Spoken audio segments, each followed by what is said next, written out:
Hello? Oh, snap. Everything's working today.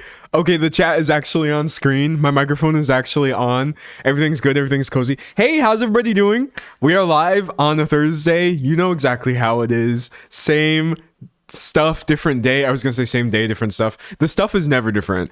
But yeah, I'm really excited to be here. I feel like I actually have a really good topic today, something that I've wanted to talk about for a while. I know I've mentioned SNL in the past, and I've never really been able to I've never had the outline where I can coherently explain my issue with this series. So today I finally went there because I saw that it was trending again. Recently you have an SNL alum, Leslie Jones, calling out being typecast on the show and her experience with racism in the writer's room, and people on Reddit right now are being horrific. I mean, that's not really news, right? That's not really a headline, but they're literally acting like she's stupid or like she's making things up.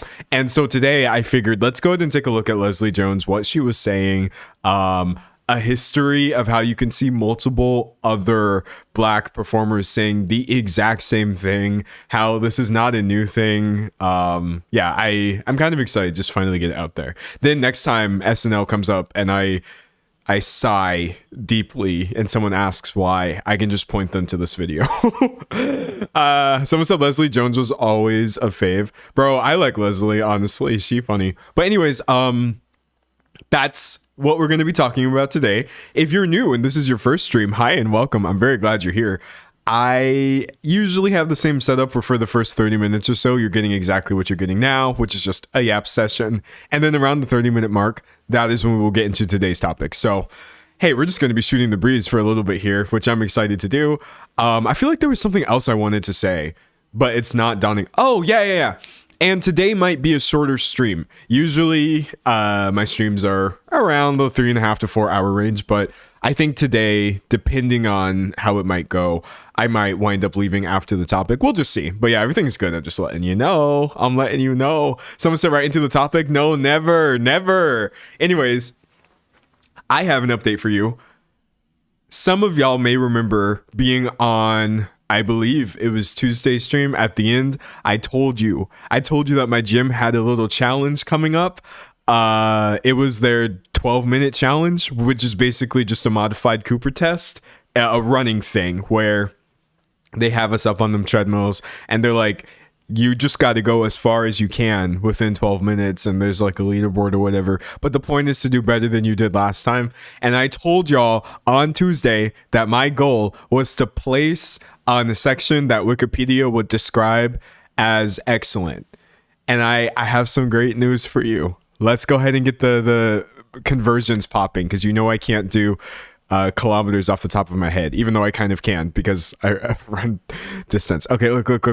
So if you go to the Wikipedia page, someone said I started running because of you. Let's go. Remember, take it slow, take it easy. Wikipedia page for Cooper test, right? And you go down here. They separate it by age and gender and all that stuff.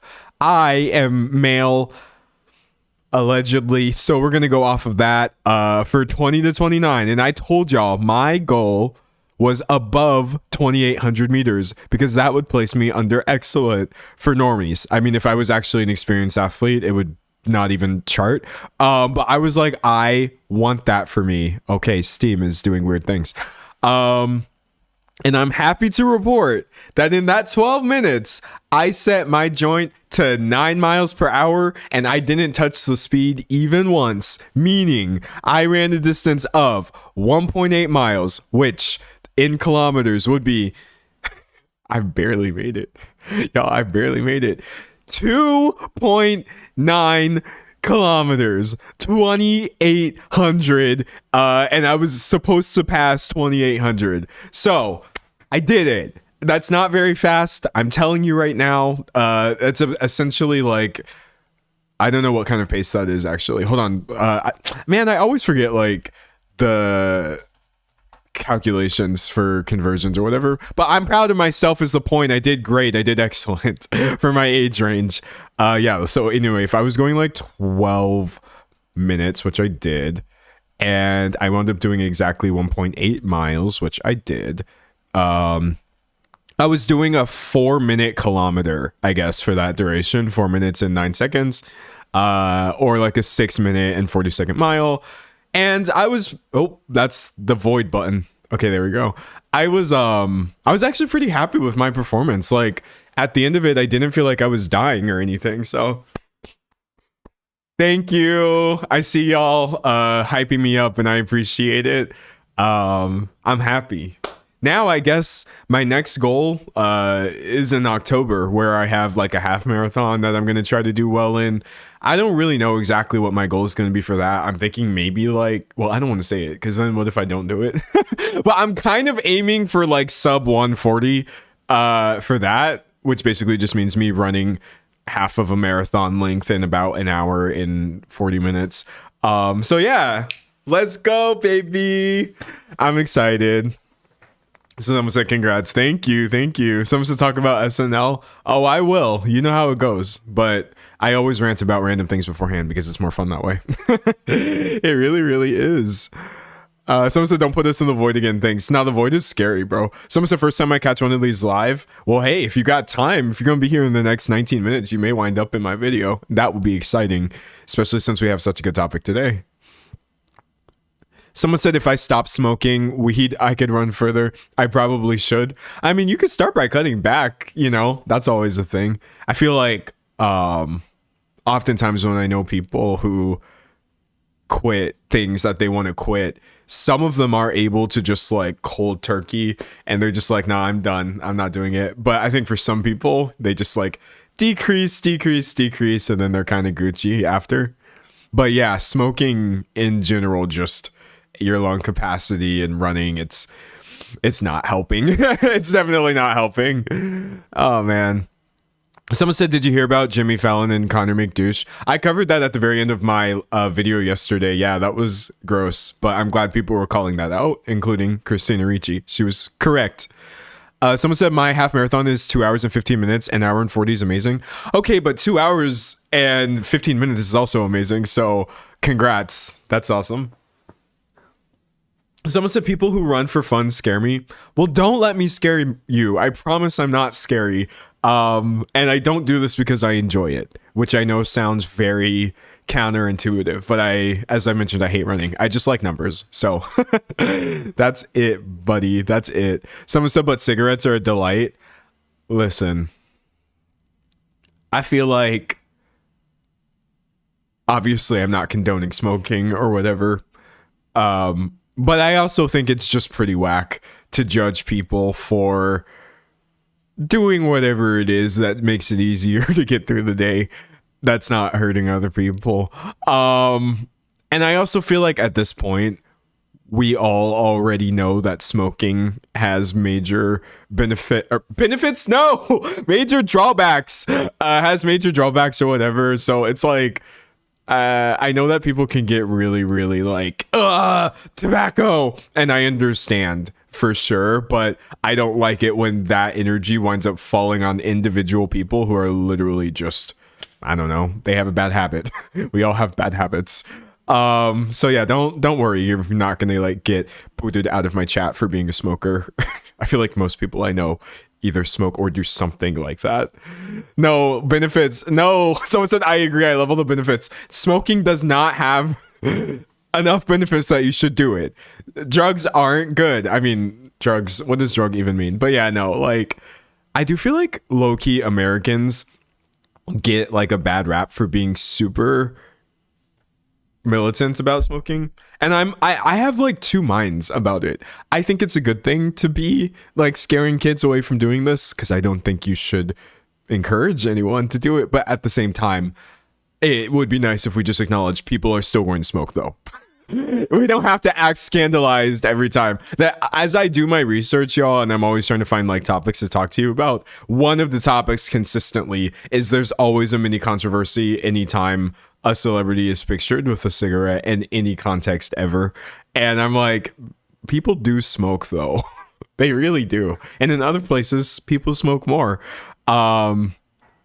there's still an argument to be had about smoking being made cool intentionally, which I do also believe is happening, but that's not always the case just because somebody was like paparazzi'd from 1,000 feet away, like taking a smoke break. Someone says it becomes a problem when someone is smoking near you and you don't have a choice other to inhale it. Yeah, if you're doing so in a way that's inconveniencing other people, then I mean that's inconsiderate behavior, and that sucks. So don't do it. Obviously, don't do that. Someone said I quit smoking this year, going strong. Yo, I'm happy though, because that is not easy. That's not easy. Also, I can't like have any sort of moral anything about smoking because I used to sell people cigarettes all the time, 8 hours a day. I'd be like, what you want?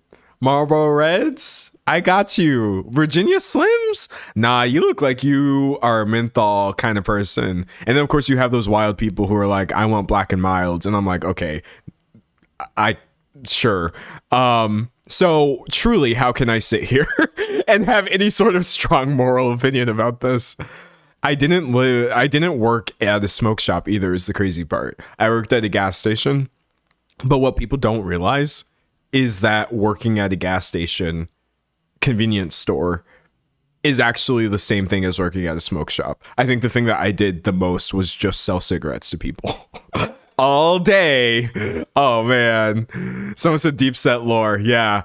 I carded everybody. I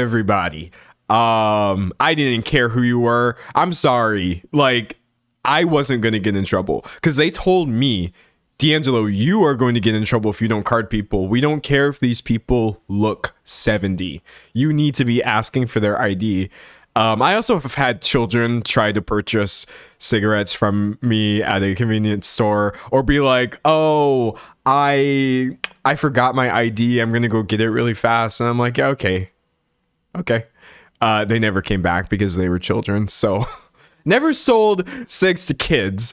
I have unfortunately been handed what I genuinely believe were fake IDs, and there was very little I can do about that. I think two times, I had someone that I was just pretty darn sure was a minor hand me what really looked to be like a valid state ID. But you know, at the same time, it could have been a valid state ID because when I was over 21, I also kind of seemed like a minor. So that one was really tricky. Twice, I feel like either I was dealing with an incredibly youthful person or they I got. But in every single other context, I stopped the kids from buying their stupid cigs, which is bad because it doesn't even matter. Like, kids will just vape anyway. They'll just borrow their friend's vape. But yeah, what a time. Someone said the make love an ID. Yeah, very much that. Is that super bad? I literally have not watched that movie in like 10 years or something. And also, like, some people will get flattered when you ask for their ID.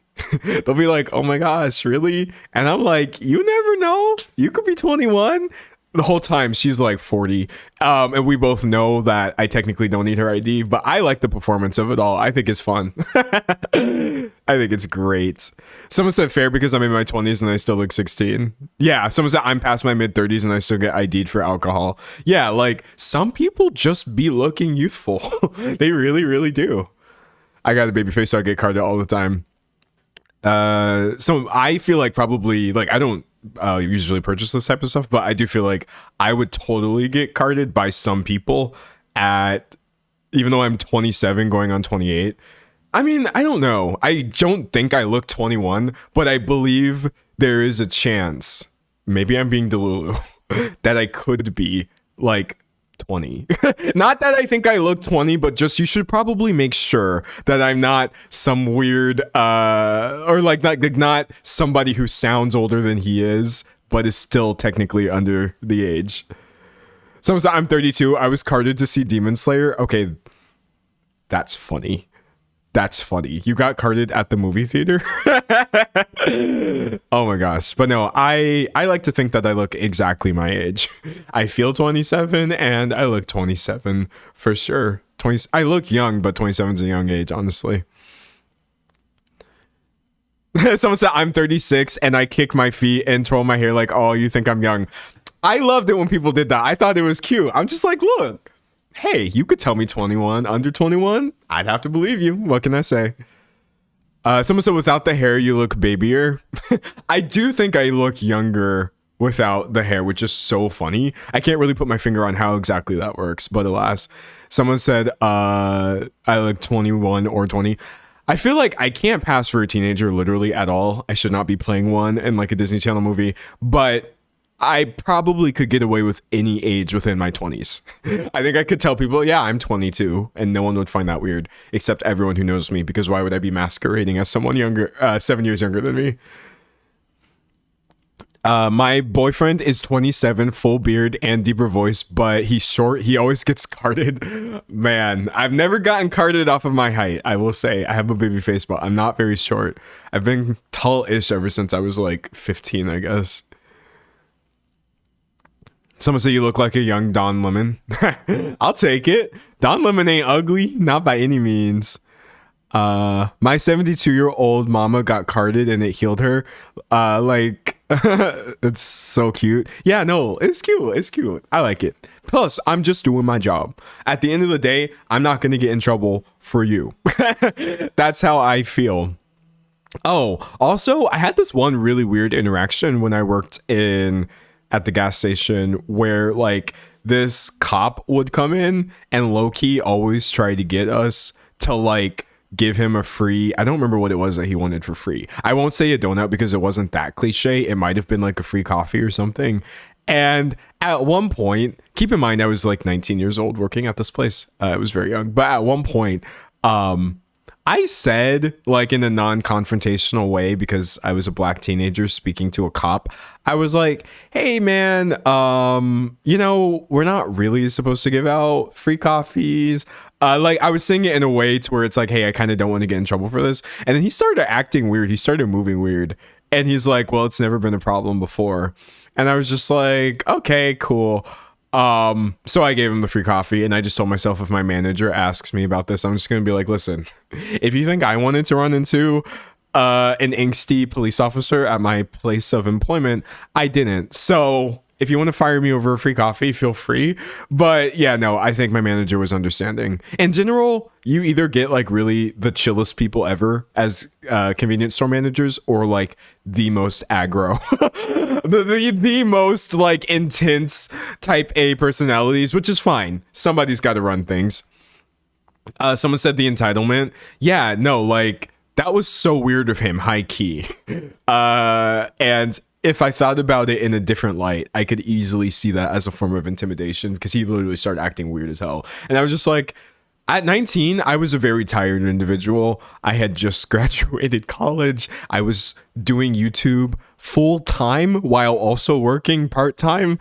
I just wasn't getting paid to do YouTube full time, so I let it slide. I did not care. Oh man.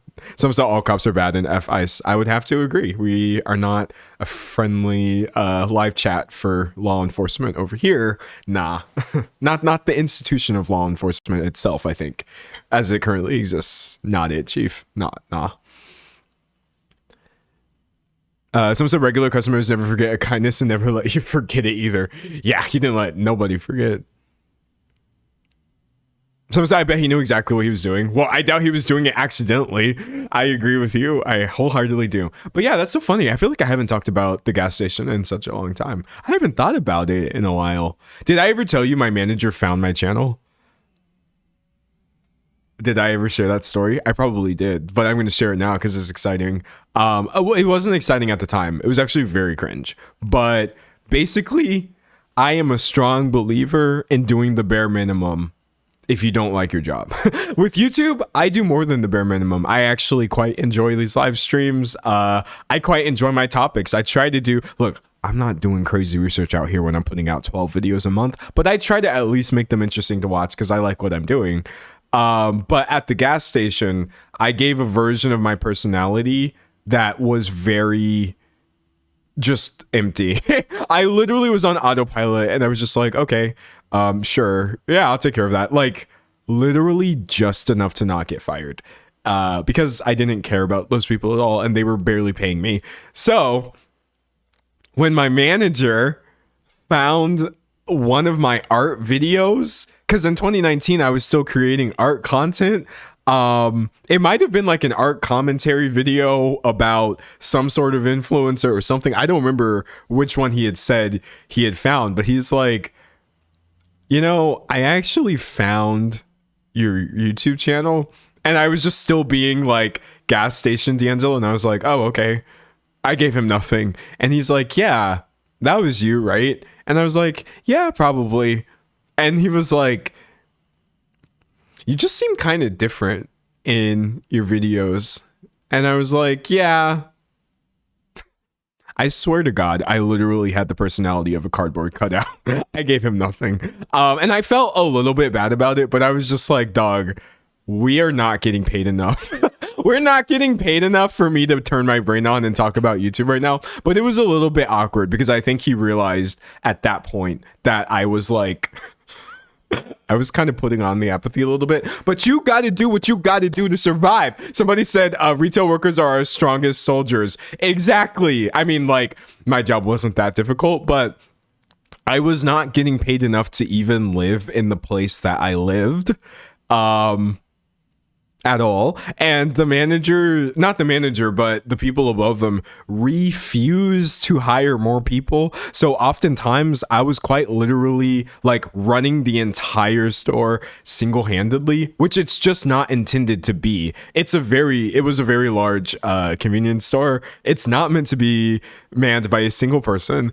And yeah, man, like I was, not to be too gross, but like you do everything there. We were cleaning the bathrooms and some of y'all are eating.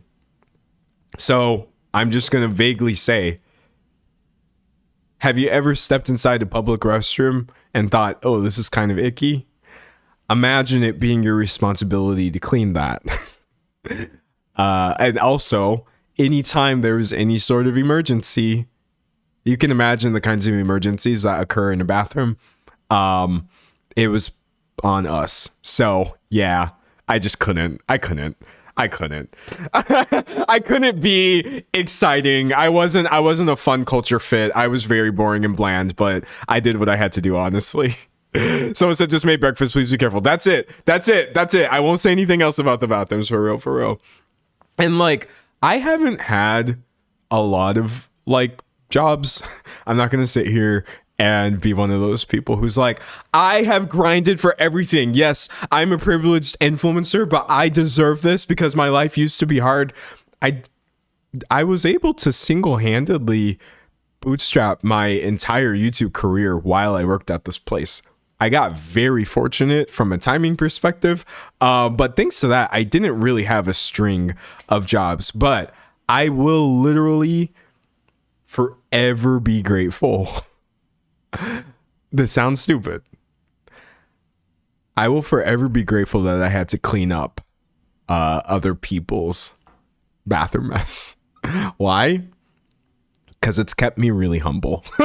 I mean, I'm not really humble. I do genuinely believe I am God's greatest gift to this platform. That commentary YouTube would literally be nothing without me. Ugh, it was so bland. Before I joined, I'm sorry. Like, everyone was doing really well, and I appreciated it, but I just brought a certain je ne sais quoi that cannot be emulated and has not since. But also, I am somebody who was just getting paid barely above minimum wage to, like, clean dirty toilets, and that was useful because a lot of people live this way. That wasn't unique what I was doing, and I could just as easily still be there if YouTube wasn't working. I mean, hopefully I would have not still been there precisely in that exact location, but yeah, no, I'm grateful. I think all influencers should be forced to work a normal, real job. I mean, this is a real job, but you know what I'm saying. You should be at somebody else's mercy for an extended time period before you start doing this as a career. Someone said customer servitude is genuinely so humbling. Yes, having things like thrown at me, being cursed out by other people, just I'm not. By the way, I don't think it's good that these things are dehumanizing. I I found it to be demoralizing, and at times it really did feel like my personal feelings didn't matter, and they didn't because I needed the money. I don't think that's a good thing. I just believe that in a world where this is the reality for many people, if you don't even realize this, you shouldn't be somebody like talking crap about other people's jobs while you have one where that's not an element of it. But yeah, I haven't thought about that in such a long time, but they really made me feel like crap sometimes, and I had no choice. What was I gonna do? What was I gonna do? Someone said, how did your supervisor react to you quitting? I didn't give them a chance to react. Maybe that's the one thing I did that wasn't good. Listen, I'm about to do the thing and blame my mental health. I had a lot of anxiety at that time, and I didn't want to have a conversation about quitting. So I just stopped. I quit the day of. And I was like, yeah, I'm not coming back, just so you know. And they're like, okay, wait, but you can't do that. And I was like, well, no, like, I can. I'm just not going to come back tomorrow. And they're like, we need someone else on shift. And I was like, okay. And then I didn't even finish the day. So as I said, the store can't be run by one person, right? So I waited until there was 2 other people there. And then I just got my phone and was like, okay, guys. I told my coworkers bye, though, because I liked my coworkers. Like, we were chill. We kept it popping. But, like, yeah, I told them bye. But my manager, I didn't really give any room to have an opinion on me quitting because bye.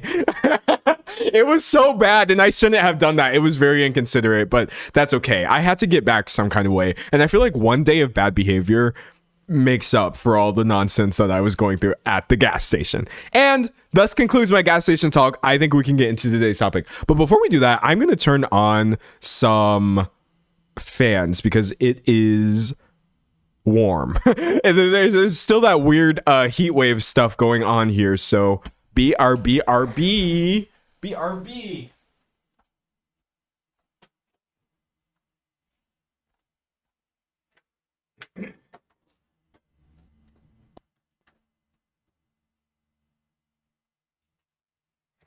Okay, we're so back. We back like we literally never even left. Someone says silly stuff requires a silly response. I could not agree more. Someone said it's so hot, I'm melting. Someone said they have to leave. Bro, not you leaving right when the topic starts. That's okay though, don't worry.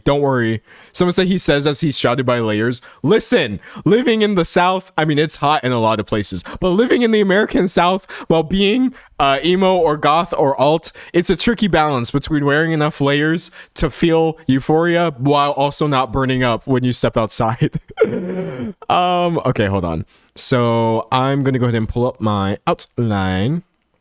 Someone said, any Europeans in chat, how are you doing? I would ask you guys about that too, because like I've already told you about like my one friend in Germany. They literally had to buy an AC unit.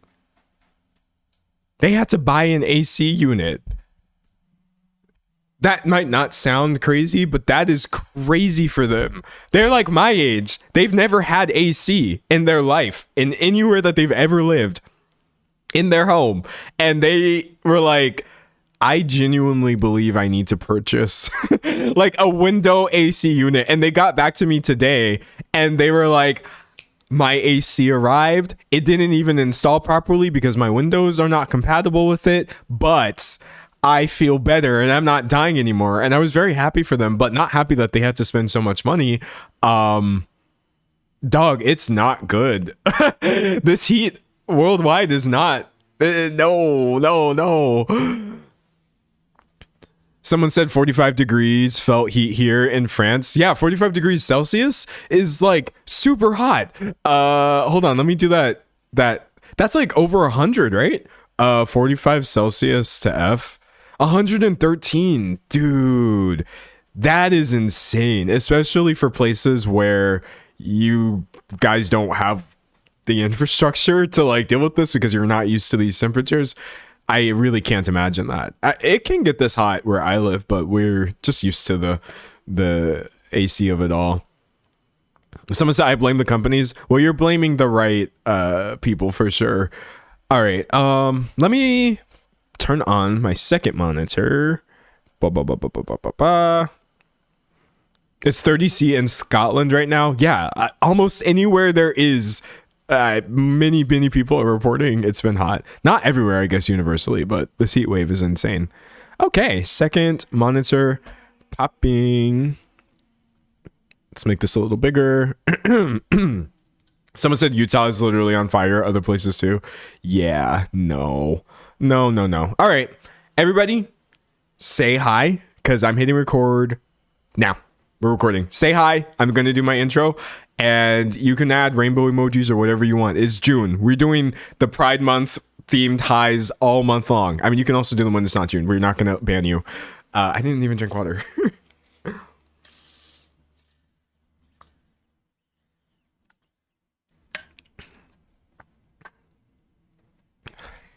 Saturday Night Live has a racism problem. And it has for a while. It trends every so often, and a certain group of people likes to act like, no, actually, this doesn't exist. No, the people talking about this are the issue, and I just want to hash this out once and for all. So we're going to take a look at Leslie Jones, her recent comments about... We're going to take a look at Leslie Jones, her recent comments about being typecast and how this is actually just the latest in a long line of the exact same complaints that this sketch comedy show has been getting for the past 50 years. All right, that's all I've got. That's all I've got. It's simple. I'm coming in mad. Y'all can stop saying hi. It was beautiful.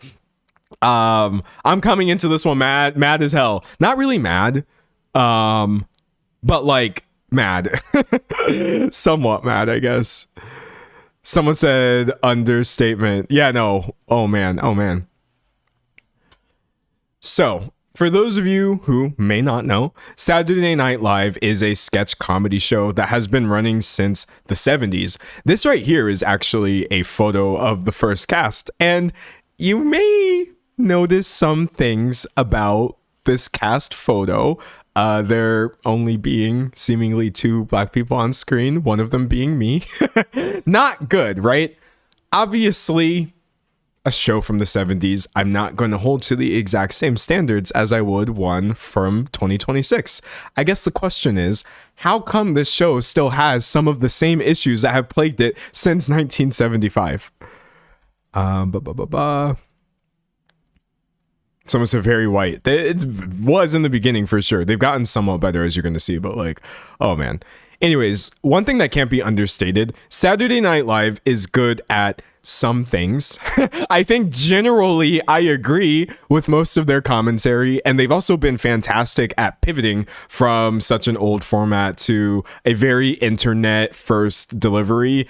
In fact, I didn't realize this until I was just poking around for this video, but apparently the Saturday Night Live YouTube channel has 20 billion views, which, okay, fine. And to be fair, some of them are me, because SNL does have some pretty good sketches. They really, really do. I think my main issue is they can be very hit or miss. They work very quickly. They often turn things around within the very same week of the events that they're reacting to. And so not everything they do is funny, but when the highs are high, they're high. That doesn't make any sense. And the lows are just a travesty. Someone said Sinead O'Connor was iconic when she was on there. Sinead O'Connor was iconic in general, in my opinion. Low key, sorry, I'm already distracted, but like, sometimes I almost want to do historical commentary. I don't know if that makes any sense, but I think about like, I wasn't really around Catholic Church comments. I wasn't around when this happened. But this was a massive moment in pop culture history where she called out the Catholic Church, which I thought was actually incredibly brave. But then everything that happened after that was so bad, honestly, for her. And sometimes I'm just like, I know that this didn't happen yesterday and everything is about what's trending now, but why not just do a video about this? I want people to know how things were, dude, because this was wild, man. This is absolutely wild. Someone said do it. Yeah, maybe I will. Maybe I'll do some research and see if I can come up with a good video out of this, but I don't even think people realize what was going on there. Someone said history has some wild tales. It really, really does. Anyways, let's see. All right. I'm not going to bore you too much with my personal takes on SNL because I have this bad habit of every time it comes up, you catch me complaining about how I don't find it funny. I don't want to be that one friend who hates Friends, for example, another show that I'm sorry, I just can't get behind. But I will say they have good ideas. K-pop Demon Hunters, their sketch from 8 months ago featuring Bad Bunny, is an example of them being good at hopping on trends. You've got the biggest pop star in the world. You've got, at that time, the most talked about movie. I just didn't think it was funny for 6 full minutes. That was kind of my issue, is like, sometimes they run out of steam. Sometimes I feel like things might have been funnier as like a tweet as opposed to an entire segment. But alas, what can you do? That's not the point of today's video. Someone said it's okay, no one finds it funny. Hold on, I want to highlight this. This commenter right here says it's okay, no one finds it funny. High key, I thought that too, but then I got put in my place. I think, and I say this at the risk of stoking imaginary divisions that don't exist, millennials tend to go crazy, go stupid for SNL. I hate making sweeping statements about generations because as a 28-year-old born in 1998, oh, I'm not 28 yet, but it's happening. Born in 1998, I basically am caught between two generations. Most people I've encountered who find SNL to be very funny, I've also just noticed are millennials or older. That doesn't mean that all millennials like this show, and that's literally not what I'm saying. I just haven't necessarily met many people my age or younger who find the show to be funny. I don't know, dog. I don't know. Someone said it's Gen X. Definitely the generations above millennials, they go crazy for this joint. They love them some SNL. Someone said, as a firm millennial, nah. See, this is interesting. I'm not a firm millennial. I'm technically not in the group, so I can't speak for it. But millennial is just such like a long age range. And like some of y'all, respectfully, I mean, there's nothing wrong. Like, you could either be like 30 right now or like what, almost 50. So I guess it depends on like which millennial we're talking about. So I find it funny sometimes. And I also find it funny sometimes. That's the thing too. Do not let me sit here like a contrarian and say they've never made me laugh even once. Some of these skits are really good. I won't lie. Someone said, I enjoy SNL and I'm a millennial. Yeah. And I also feel like the people who enjoy it for the right reasons. So I would like to say all of my problems that I have with this show, I'm not saying we need to boycott this or people are watching something that is racist. A lot of the issues happen behind the scenes, and that's mostly what I'm here to get into today. My dad, like 70, is a diehard for late night talk shows. He's watched SNL since it came out. That's iconic, though. He's an SNL OG. They should fly him out for a free show. All right.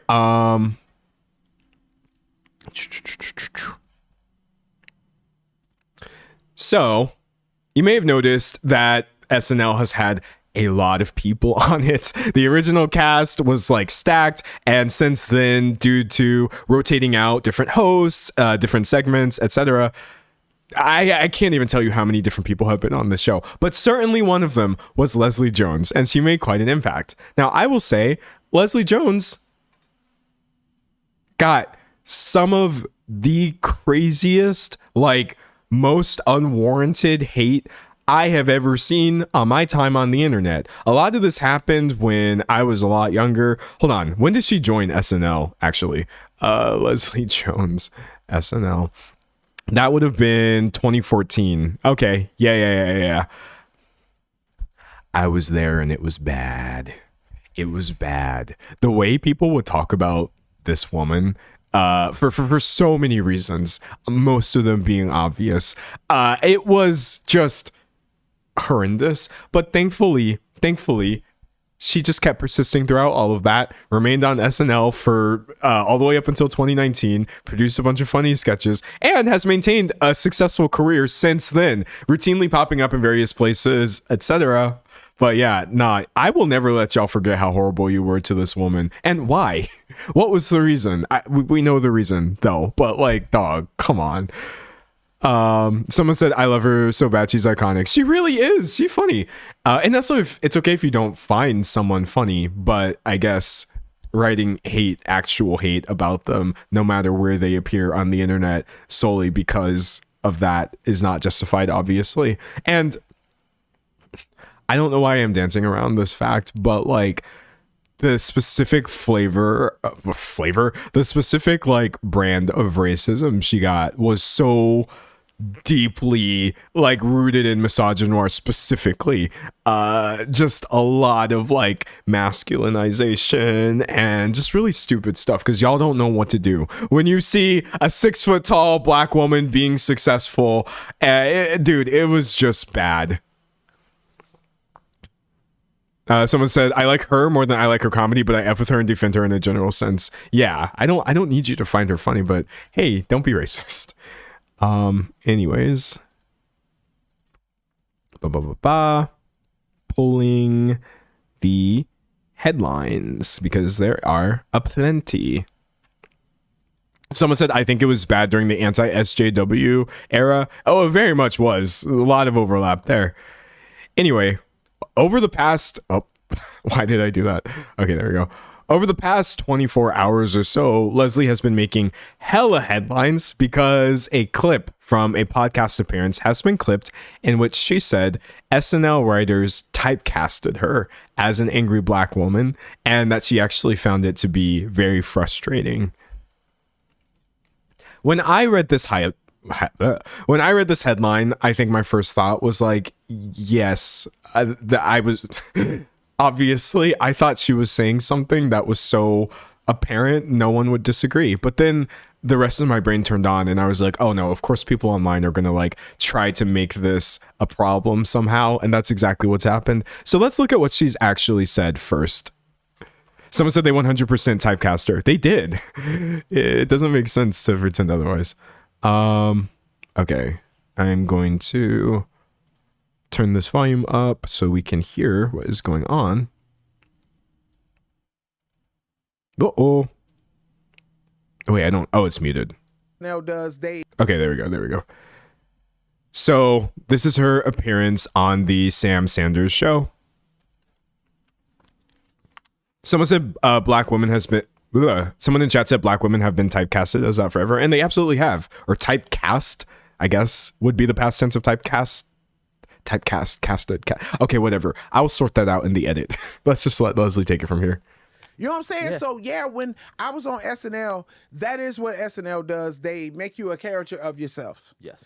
And it was kind of frustrating that they would always make me the girl that was angry and beating up people or in love with a white boy or... It made you angry?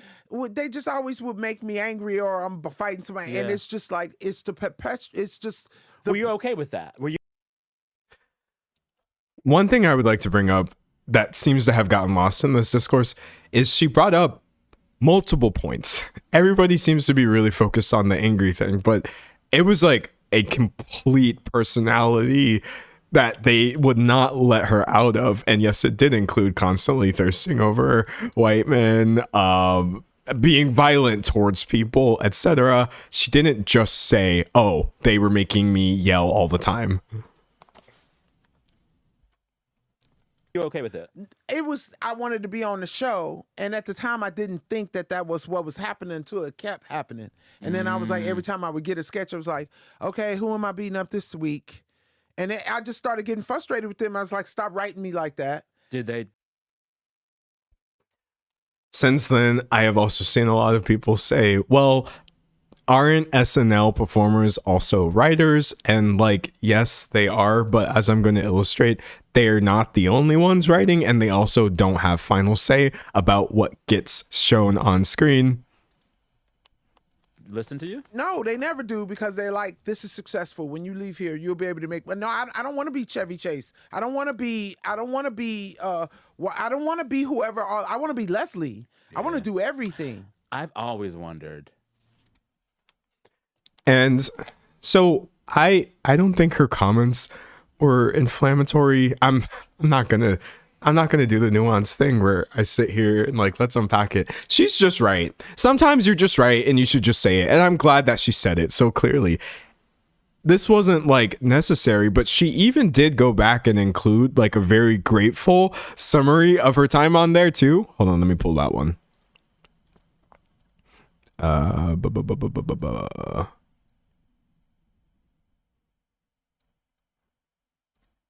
Okay.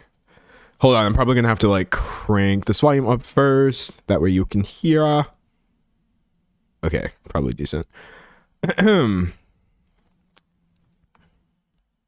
time I would get a sketch, I was Oh wait, it's kind of loud actually. Hold on. like, okay, who am I beating up this week? Do you think SNL is a good place to be a black comic? Listen, this is what I think. I think that it is the machine that it is. Do you think back on the entire experience now, positively or negatively? Bittersweet, because I loved being there. It was great. It was fun. But I don't miss the mental part of it. So, proud to report, today's video is actually about a person who, in this specific instance, has done nothing wrong. There's nothing to defend and nothing to get mad about. And yet, you can imagine how the rest of this conversation is about to go.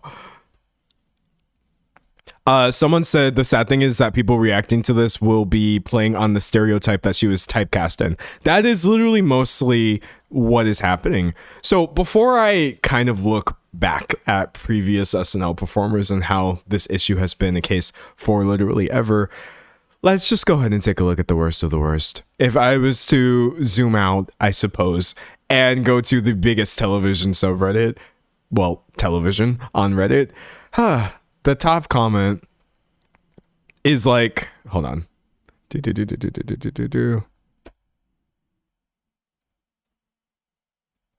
I guess what's odd to me is that her weekend update skits, which I presume she wrote, were all delivered in that angry, ranty way. Which, oh man, I just have so many thoughts about in general. I think there's maybe a layer of complexity to this because it's not racist to point out that Leslie Jones's comedy is loud. It is brash and she does yell a lot. I don't think she would disagree with those things. I do think she very clearly said she just wanted to do other things, right? So much of this commentary is going to be like, oh yeah, well, how come she's loud in other places? And that's not really a rebuttal to what she was saying she believes the writers were doing to her. Secondly, I would also like to say, being loud isn't the same thing as being angry. It really isn't. And some of y'all just... Now, hold on.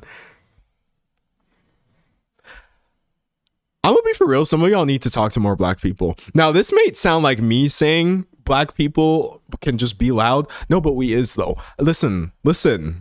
I can say it and we'll say it all day. Just because somebody is animated, just because somebody is getting really hype, literally does not mean they're angry. I'm thinking about like all of the members of my family who will very often get into a Leslie Jones-esque stance as they're explaining something to me. I'm not offended. They're not angry. God forbid anyone have a personality. But yeah, I just think like being loud doesn't equal being angry. And she didn't say she was upset that they were making her loud. She was upset that they were making her violent. There's such a key difference here. Someone said loudspeakers rights. For real. Listen. I feel like I'm getting loud right now. Listen. We just have shades, and that's everybody. But it is very much, I can speak to this as like a black person, just constantly. I've seen my mom get labeled angry when she was literally just talking. I've been labeled angry when I was literally just talking. Well, I'm gonna do a little story time. I'll keep it brief, unlike my time at the DMV, because that's what this is about. I had to go to the DMV, which, as you know, is always a horrible experience. And this specific place had the worst reviews you've ever seen. All of the reviews on Google for this specific location. This is for those of you who don't know, DMVs where you got to go get your like car registration, your license plates, etc. They were all saying the people at this DMV are the rudest people imaginable. Oh my gosh, I can't believe how rude everybody at this DMV was. But they were being more specific than that. They were like specifically, they kept bringing up the race of the people who worked there. And I was like, huh? How come there's like 50,000 comments about these like quote unquote nasty black women working at the DMV? So I went there on a mission and I was like, I highly doubt that this is true. I believe probably the people there are doing frustrating things because they work for the DMV. But I don't feel like the people there are just being rude and nasty. So I was on a mission. I was like, I'm going to be polite the entire time and I bet they're going to treat me nice. And they absolutely did. I had to sit there for like 2 hours until they called me. No one was being rude. Everybody was just doing their job. And I feel like that happens so often where actually, I know that this happens so often where like you as a black person will just be doing the same things that anybody else could be getting away with. And you get labeled nasty, angry, this, that, the other. God forbid. But yeah, sorry. I just had to throw in my little 2 cents. Obviously, this is a little bit different than a comedian intentionally getting up on stage and being loud and brash and funny. But that still doesn't always equal angry. It really, really doesn't. Someone said if we call black women angry and Asian women docile, then it makes it impossible to argue about anything without being compared to a stereotype. Yeah, it's not good for anyone, truthfully. Someone said the DMV is hell, but the workers are sweet. They were sweet to me. They were sweet to me is all I know. Someone said it's a case of people misinterpreting the tone for nastiness. They should know the difference. I agree. Well, I will also say this. This is now I'm really digressing, but I'm just going to throw this out there. People get so mad when you don't smile at them. This is more of a customer service thing. This is more of a customer service thing. People will get so angry if you, as a customer service person, have the audacity to just be like, okay, here you go. Thank you. Have a good day, without smiling at them and doing this like over the top. Oh my gosh, yes. How can we help you? And then they will literally like leave bad Yelp reviews and start getting really racist really quickly. It's insane. So I'm just, that probably was also factoring into the DMV reviews, but it's stupid, man. Someone said entitlement. People literally, I hate it. I really, really do hate it. When people are just bored at work, but black people are considered rude for not smiling and stuff. Yeah. And it obviously happens to everybody, but like there is a racism version of this that I experience. I'm just throwing that out there. Anyways, someone said I'm from Europe. That's just a regular day not smiling. Yeah. Anytime I've had anybody visit me, which doesn't happen anymore. Nobody from Europe wants to visit me anymore. I wonder why. Actually, no one from anywhere that is not the United States is interested in coming to see little old me anymore. I wonder why. You know, that's really, really, really sad. Actually, like I'm smiling right now. But that's so bad. That I've been alienated from some of my worldwide friends because the country I live in is so egregiously bad that they don't want to come here, and I don't want them to come here either. Yikes. But anyways, whenever I did have the fun time of like an EU friend coming to visit, they were always just like, why is everyone so nice?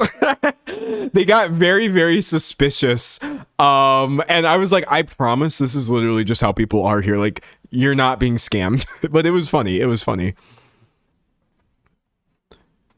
Someone said, I am a customer servant from Canada. The Europeans I serve work extra hard to get even a little smirk out of them. For real. Someone said, I am from Europe and I have USA friends I see here sometimes and everything. Yeah, no, if you don't want to come here, I can't blame you. And I don't think you should. Someone said, it's not safe here. Travel elsewhere. No. And then especially some of my friends are literally like trans. I'm just like, just stay where you is. Maybe I can come to you, but like, no. Anyway, someone said we're advised not to. Yeah, I agree with that advice. Coming back to this.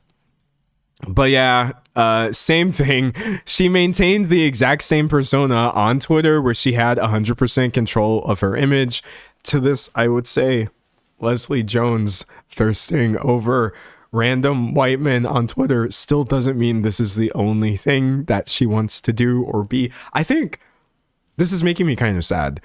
Hearing a human being just say so plainly, hey, I'm Leslie. I feel like I'm many things and I've only ever been allowed to be or seen as one thing due to the efforts of other people. And then people are just responding to this by being like, oh yeah, well actually we saw you in other places and you're just this one thing. I can't. I thought that was her thing. Those were the only skits she was capable of making without laughing or messing up reading her lines. She wasn't good. I'm getting tired of these SNL cast members complaining about their golden handcuffs. And I'm just like, dog. At one point, which was really starting to bother me a lot, people in the comments were literally saying, well, she's even angry in her interviews. And y'all actually pissed me off. It says right here, I saw her on Danson's podcast and that's who she is. She was so aggressive that you could see Ted getting uncomfortable. Chat, we literally just watched a clip of her. Across the board with everything, you know, and that's why I would tell them, hey, can I be in this sketch?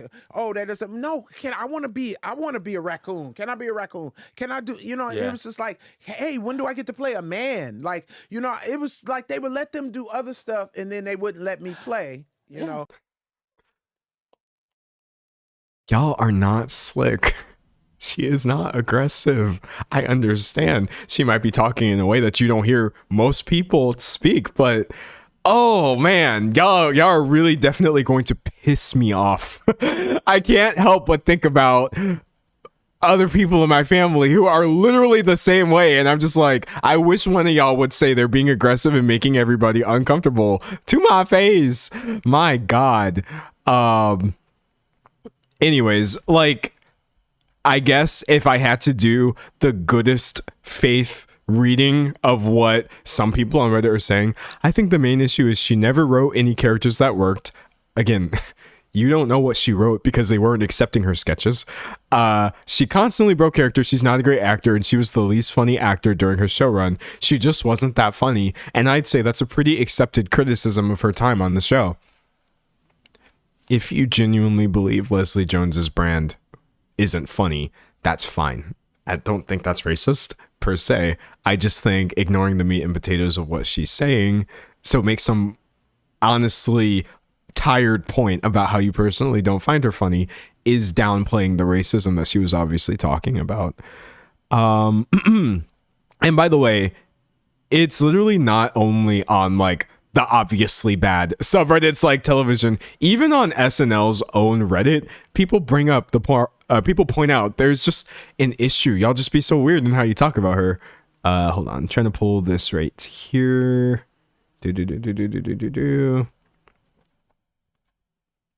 Just to show y'all, it's not like me making stuff up. 22 hours ago, why do people have a hate boner against her specifically? Why do people assume it's super duper easy to just change whatever Lorne wants to do? For those of you who don't know, that would be the showrunner. We're going to talk a little bit more about him later. Why do people assume that a woman who says that her time on SNL was fun but bittersweet with a lot of mental toll, at least half of the former cast members would probably say the same, is just being the irrational, angry black woman she plays in her sketches? Why can't we reconcile the fact that she's not as good as a lot of other cast members with the fact that she often got pigeonholed? And I just feel like these are such valid questions. Trying to go back to that one.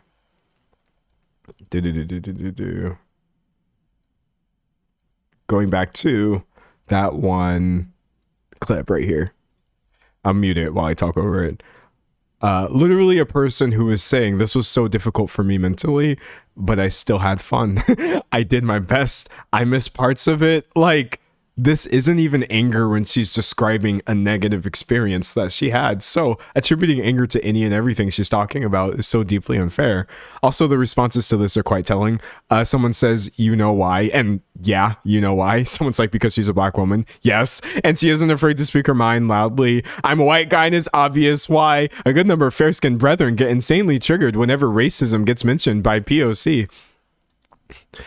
Some of y'all fair-skinned brethren get insanely triggered whenever people of color.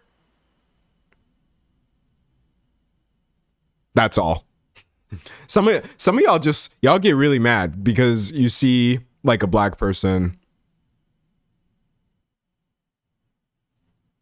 That's it. Anyways, and it's not just me. I've seen the sub go crazy anytime someone mentions the lack of POC in the current cast, which sounds like a great segue into my next point. All right, so let's go ahead and talk about the history thereof, right? Y'all gotta realize SNL is just flawed. It's not a perfect show. Lorne Michaels has been helming this for over 50 years at this point, and I would say, whereas he seems generally fine, truthfully, like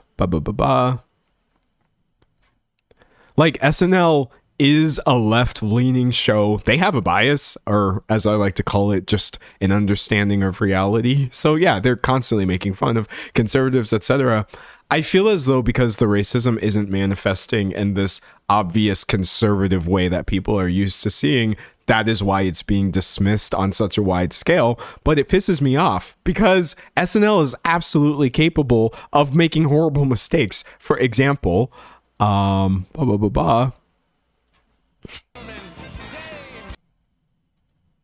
2025, y'all thought it was actually going to be just peachy to have Dave Chappelle doing your opening monologue? Who finna invite Dave into the year of our Lord 2025, which I believe would literally be years after he has been called out by so many different places for his obvious and consistent transphobia, which he has never actually accounted for. Nowadays, he tries to pretend actually like it was the Republicans who were the real problem because they were taking the things he was saying seriously when he was pandering to them.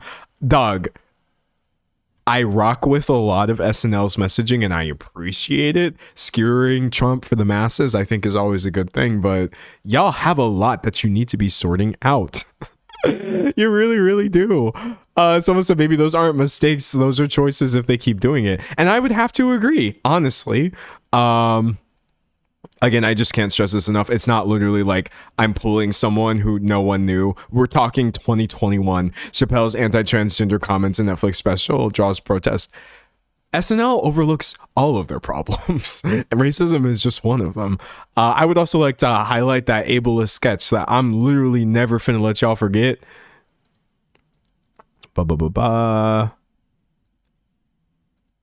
So... sorry, give me a second. I'm trying to make sure I've got this. As some of you may remember, just from the headlines or even a video that I made about it, a few months ago, there was this incident at the BAFTAs involving John Davidson, an individual with Tourette's, and Michael B. Jordan, Delroy Lindo. I'm not going to rehash all of that because it was talked about at length. I will just say that at the height of this, SNL put out a skit where their joke, I guess, was like a bunch of celebrities claiming to have Tourette's as an excuse to get away with doing bad behavior, which was like obviously the joke. I just feel like at a time where you were seeing individuals with Tourette's get hit with like this crazy level of ableism and misunderstanding of their condition, it is actually just wild to be like, hey, I'm Bill Cosby and I have Tourette's, and that's why I did all of those things. And I'm being serious. That was literally the joke. Like, I promise y'all I'm not taking this out of context. SNL is very aggressive with their copyright claims, so I'm not going to really play this for you. They had J.K. Rowling up in here too, talking about, fake J.K. Rowling, talking about, oh, I have Tourette's too, and that's why I turned into a transphobe. And I'm just like, I can feel y'all trying to be funny. I feel you guys trying to be funny, but this isn't funny. They also ended it at the end with like something that just pissed me off personally, and they were like, brought to you by the National Workforce of Rethinking Disabilities, also known as N-word. And I'm like,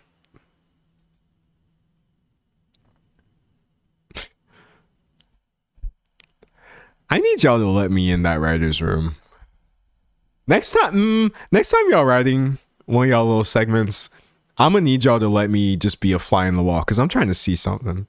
I'm trying to see how this one snuck past all of y'all. I really, really am trying to see how multiple human beings okayed this one and was like, this is the funniest possible way of ending this particular sketch. Nah, bro. But it's bad when you literally had people in the comments saying like, this is pretty shameful. The absolute ignorance some people have, and the absolute ignorance some people have in regards to Tourette's. Reminder, those who actually have Tourette's actually can't control it. Where was the one I saw? The bar is set so low you won't even trip on it. There was one in particular where somebody had said, oh, as someone with Tourette's, this genuinely pisses me off. That's not even how it works either. Now, granted, if you do have Tourette's and you thought this was funny, I'm not trying to speak for you. I'm just more so bringing this up as a clear example of them being hit or miss when it comes to being correct about these sorts of things. And I feel like at the end of the day, when you're getting called ableist by Tourette's charities, SNL's BAFTA racial slur sketch decried as horrific by leading Tourette's charity, maybe you should rethink some of these things. J.K. Rowling, Mel Gibson, Armie Hammer, Louis C.K., and Bill Cosby claim they suffer from Tourette's, which would explain problematic comments or actions they've been involved in. Y'all are not woke. You'll never was. Truthfully. And I think that's kind of like a bigger issue that I'm probably not going to put in the video because this is getting a little too granular and I don't want people to start raging at me in the comments. I think y'all will hear what I'm trying to say though. A lot of people confuse criticism of Donald J. Trump for being like actually like leftist all the way. And that's not true, because at this point in time, even some of these whack conservatives will criticize the president. We all know he's bad at this point. It's simply not enough for you to routinely hire different actors, point to this and go, Orange Man bad. Yeah, I agree. He absolutely is. And I'm glad that you guys keep saying it. I just think on some of this, I need y'all to try a little harder. I really, really do. Someone said, genuinely, how was being ableist about Tourette's supposed to help or support? Don't worry, Michael. That wasn't the intention at all. For real. Someone said SNL and Lorne Michaels sent to the trash heap. But anyways, moving off of just sort of their other issues with that, I kind of want to go all the way back to the beginning. Wait, hold on. I'm reading chat.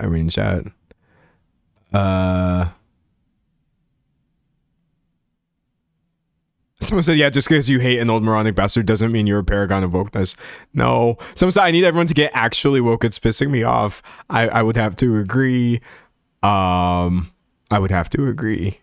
anyways. Someone said Orange Man bad. Meanwhile, they had him on the show for his first run. Okay. I didn't want to bring that up because I felt like I was going to wind up getting some sort of pushback, because I don't want to dilute my main point, which is I don't want people to forget about or I don't want people to overlook their like anti-black typecasting that's been going on for 50 years. But dog, they literally had Trump on though. They really did. It happened in 2015. Like, this is real. I'm telling you right now, Trump may not have had he may not have been the president. He might not have done all of the things that he's done during his multiple stints. But they literally were like, oh, this is going to be so funny. Nah, where is it? 2015 opening. Is it this one? What? Why am I having trouble finding this? This is kind of funny. Hold on. Let me go to YouTube. I doubt it's being hidden. I'm just doing a bad job of searching for it. Okay. Oh, here he is. Okay, cool. Baby, listen. No amount of anti-Trump sketches is actually going to make up for this level of platforming. In my opinion, he was still the conservative Republican candidate at this point. Dog, this is wild. And somebody pointed out Elon Musk has been on there. Yes, he was within the past few years, which was also very deeply unfunny. Yeah, no, y'all. Nah. Reading chat. Someone says she looks so uncomfortable. She did. She really did. Anyways, I'm sorry. I got distracted. I want to take it back. Garrett Morris, who was actually part of the original team of performers and writers, has been talking about the exact same thing that Leslie Jones said 50 years later for the past 50 years.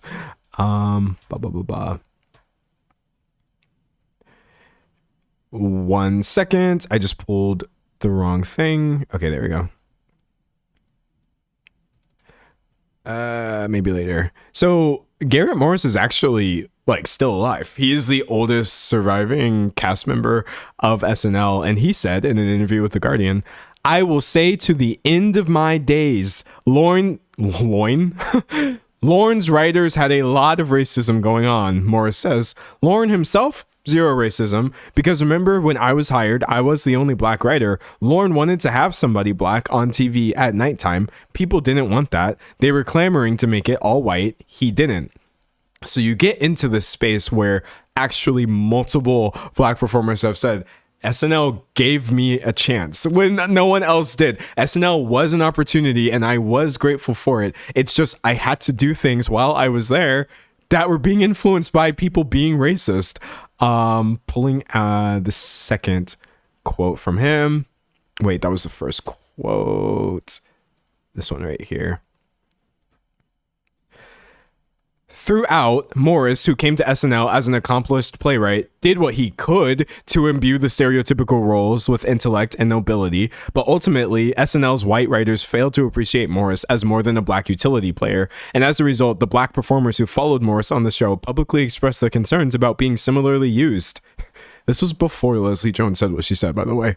None were louder about it than Eddie Murphy, we'll talk about in a second, who made Morris's name a byword for racial typecasting. It hurt. I feel proud that I was a minuscule part of the beginning of SNL, Morris says, that I created the chair for the non-white performer. And he absolutely did.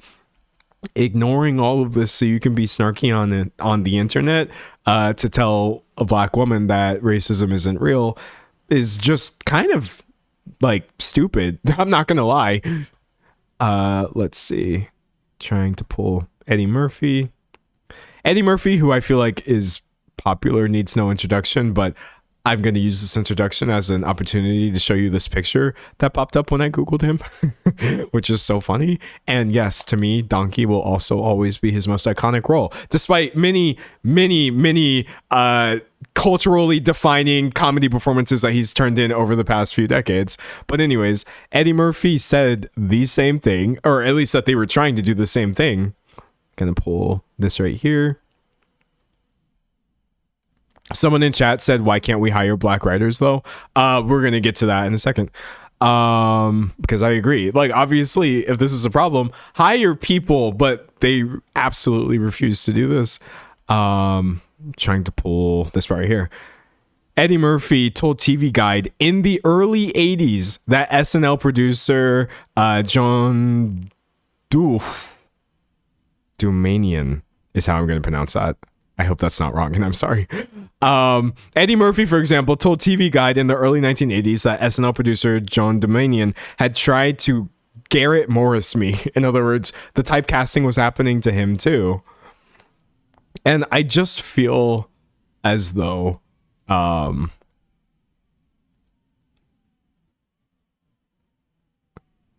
sorry, I'm having second thoughts about how I pronounce that name, but you know what? I'm gonna go back in time. I'm literally gonna go back in time and edit this, and if I said it wrong, I'll fix it. Removing it from my mind.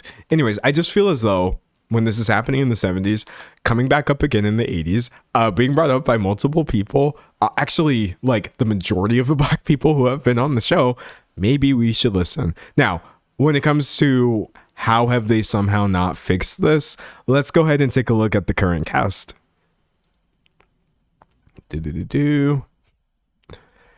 They have black people here. Okay, they have people of color in general, which improvement, yeah, for sure. You will notice though, actually it's kind of crazy, the lack of black women. Leslie Jones is not there anymore, as I said, left in 2019, and they have had like Ego Nwodim on there. She's not anymore. They have struggled so badly. They have fumbled the ball. They have fumbled the bag so hard when it comes to writing black women on SNL that at one point, instead of just hiring one, they had Kenan Thompson single-handedly play all of the roles for black women. And I know that that might sound like a comedy sketch in and of itself, but that's literally what it was. Their resistance to giving any sort of black woman comedian a chance was so deep. They just didn't even try. Someone said Ego was so much better than SNL. Yeah, I'm glad she was able to like launch pad. Hold on. I'm going to pull what? Well, actually, before we get to that, I just want to show you these. I have like so many sources on this because I didn't want nobody calling me crazy. I really, really didn't want anyone calling me crazy. So before I get into the drag of it all, you literally have people asking mere months ago, season 51, does it feel off to you with the lack of diversity? And commenters on the SNL subreddit saying, I wouldn't say it feels off since the lack of diversity has been somewhat consistent for 51 years with only a few exceptions. I promise y'all, I'm not just seeing racism where it don't exist.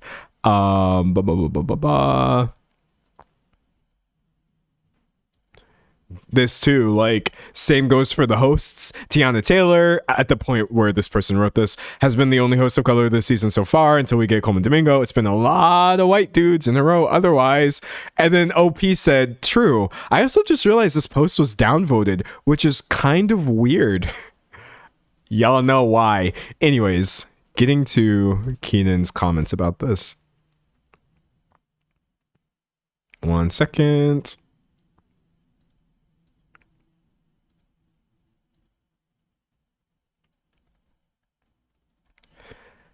So I personally feel as though Kenan's comments were like misinterpreted. I'm going to leave this open to your interpretation, but here's what he said back in 2013. SNL's Kenan Thompson refuses to dress in drag until the show hires a black woman. And it says right here, out of 16 SNL cast members, only 3 are actors of color. At that time, Kenan Thompson, Jay Farrow, and the Iranian Nassim Pedrad. So when the NBC Comedy Sketch Show wants to do segments on pop culture hot topics such as Rihanna, Oprah, Michelle Obama, or Beyonce, one of the black male actors is forced to cross-dress, and Kenan Thompson, who has played everyone from Maya Angelou to Jennifer Hudson, has had enough. He opened up to TV Guide in a new interview that I can't find anymore, saying he will no longer dress as women on the show. When asked what SNL will do now when confronted with potential black female characters or celebrity spoofs, Thompson revealed, I don't know, we just haven't done them. That's what I'm saying. Maybe Jay will do it or something, but even he doesn't really want to do it. He blames the lack of quality black female comedians. I don't know about that. his statement was, "It's just a tough part of the business," Thompson says. "Like in auditions, they just never find ones that are ready." Maybe that's what he was doing. I just have to say, he went back and clarified pretty aggressively that that's not what he meant. Let me see. I'm going to pull that. Kenan Thompson says his words were twisted in infamous interview about the lack of black women on SNL. I mean, this is tricky. Saying we hold auditions and we don't find anyone who's ready, I don't think is saying black women aren't funny. To me, I interpret that as we need to audition harder. And it was actually Business Insider's editorialization. But since then, oh my God, that's Eddie Murphy and Donkey. Wrong tab. But since then, he's gone back and said, trying to pull that. Give me a second. I was answering based on the knowledge I had, and however it was written was not what I had said. This is what I had noticed basically. What it was taken as is, oh, you don't think black women are funny, and that's egregious. Why would I bring my sisters down like that? My queens, why would I ever do something so crazy and drastic like just coming out my mouth saying that black women are not funny? Again, that's the tricky thing about interviews. Maybe that's what he meant. I just I don't feel as, hey, what can I say? Regardless, thankfully, they fixed it after the fact, or attempted to fix it by hiring multiple black women, but they haven't been able to keep any. Maybe if it was a less horrible environment for everybody, that would have been better. Reading chat. Someone said there are plenty of black comedians. Yeah, no, but I will say, regardless of what Kenan did or did not mean in his initial statement or his follow-up, the issue isn't going to be black women. It's not their fault that they're not being hired on SNL, obviously. You could toss a rock in a comedy hub and probably it'll be caught by a funny black woman. There's no shortage of them. Reading chat. Someone said I've been watching him since all that. Yeah, okay, I will say this too. I need to disclose my bias real fast. I tried to read the comments in good faith because low key, I don't been watching, bro. I can't. I watched Kenan Thompson ever since Good Burger. Does anybody remember that movie? Do you remember that movie? I don't feel like anyone does. I've never heard anybody reference it in the wild. Welcome to Good Burger, home of the Good Burger. Can I take your order? I swear to God, that movie is funnier than it has any right to be. Someone said Good Burger. Okay, good. I'm glad it's not just me. But yeah, no, he's been a cast member. He's actually technically the longest running cast member on SNL in its history, having been there for like over 20 years. But yeah, no, I feel like, oh, that was unfortunate. Not saying y'all haven't found anybody who's ready. Rough buddy. Someone said I've been watching him since Good Burger. Mondo Burger, let's go. Nostalgia maxing. But yeah, anyways, still, it was a bad statement, and I want to be one of those dudes who's like, oh no, he couldn't possibly have been being misogynist. All right, moving on from this into my next little point. I feel like this one's kind of flying by, which I'm happy about. Someone said I haven't seen that movie since I was little, but I forgot it exists. It was pretty good. I won't lie. I really won't. Okay.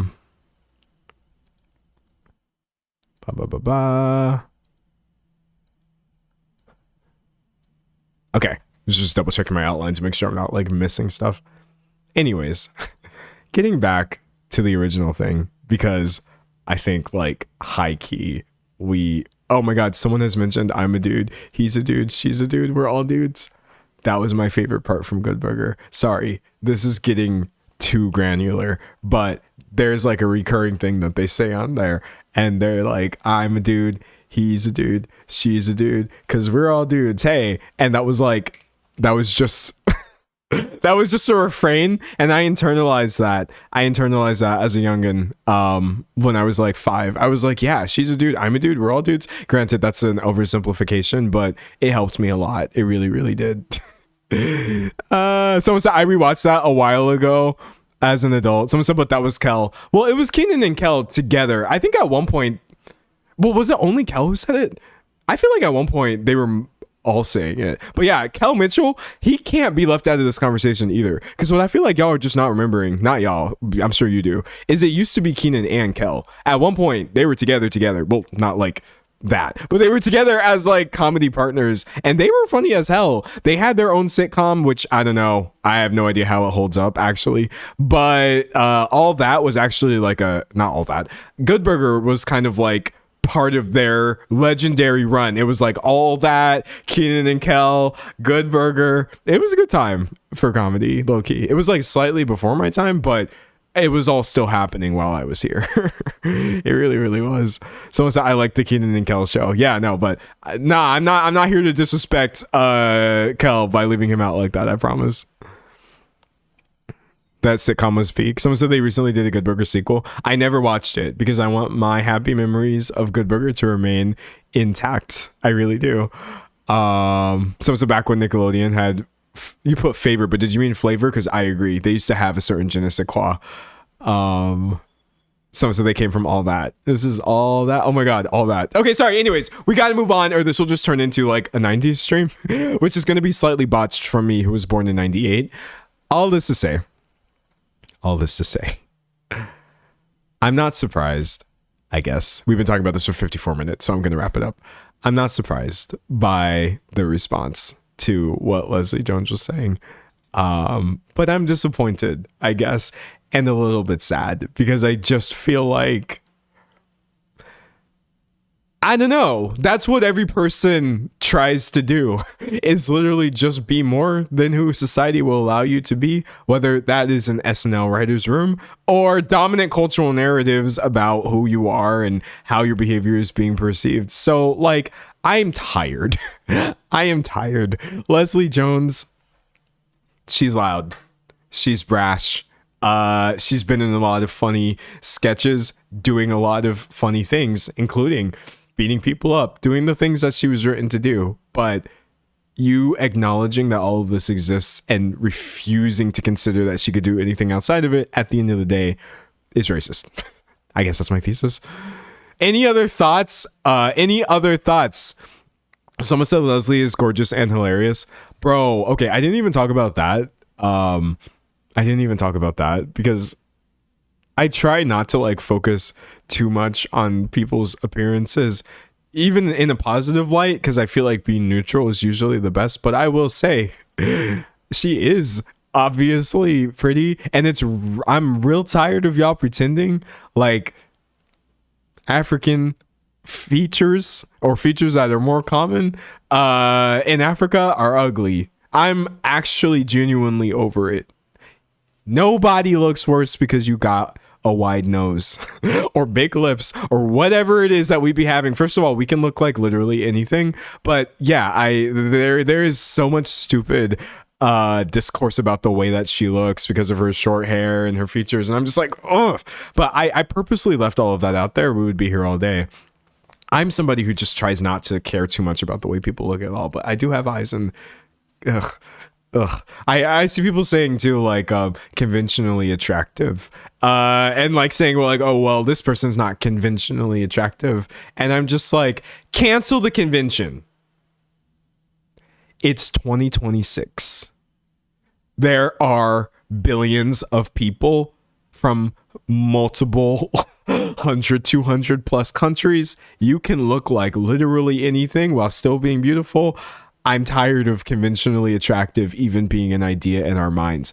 Let go of it. It's done. It's dead. It's over. That's how I feel currently. That's me. Someone said, look, this is interesting. This is interesting for real. Someone said, I'm white with a wide nose and people used to pick on me for it, but I'm very pretty. First of all, the confidence kind of ate. I really liked that comment. Secondly, yeah, like obviously the major people being affected by this would be black people when you take what are considered to be black features and start making fun of them. But like, I feel like no one ever thinks about that residual stuff either, of you can't even have any proximity to this stuff at all, or it's gonna fall back on you. Obviously, like, it's so stupid. It's the same thing with, like, say, misogyny, where yes, obviously most of this is bad for women, which is why it needs to be addressed. But then, like, I, as a man, I am always catching strays, bro. I am literally always catching strays due to misogyny, and it pisses me off.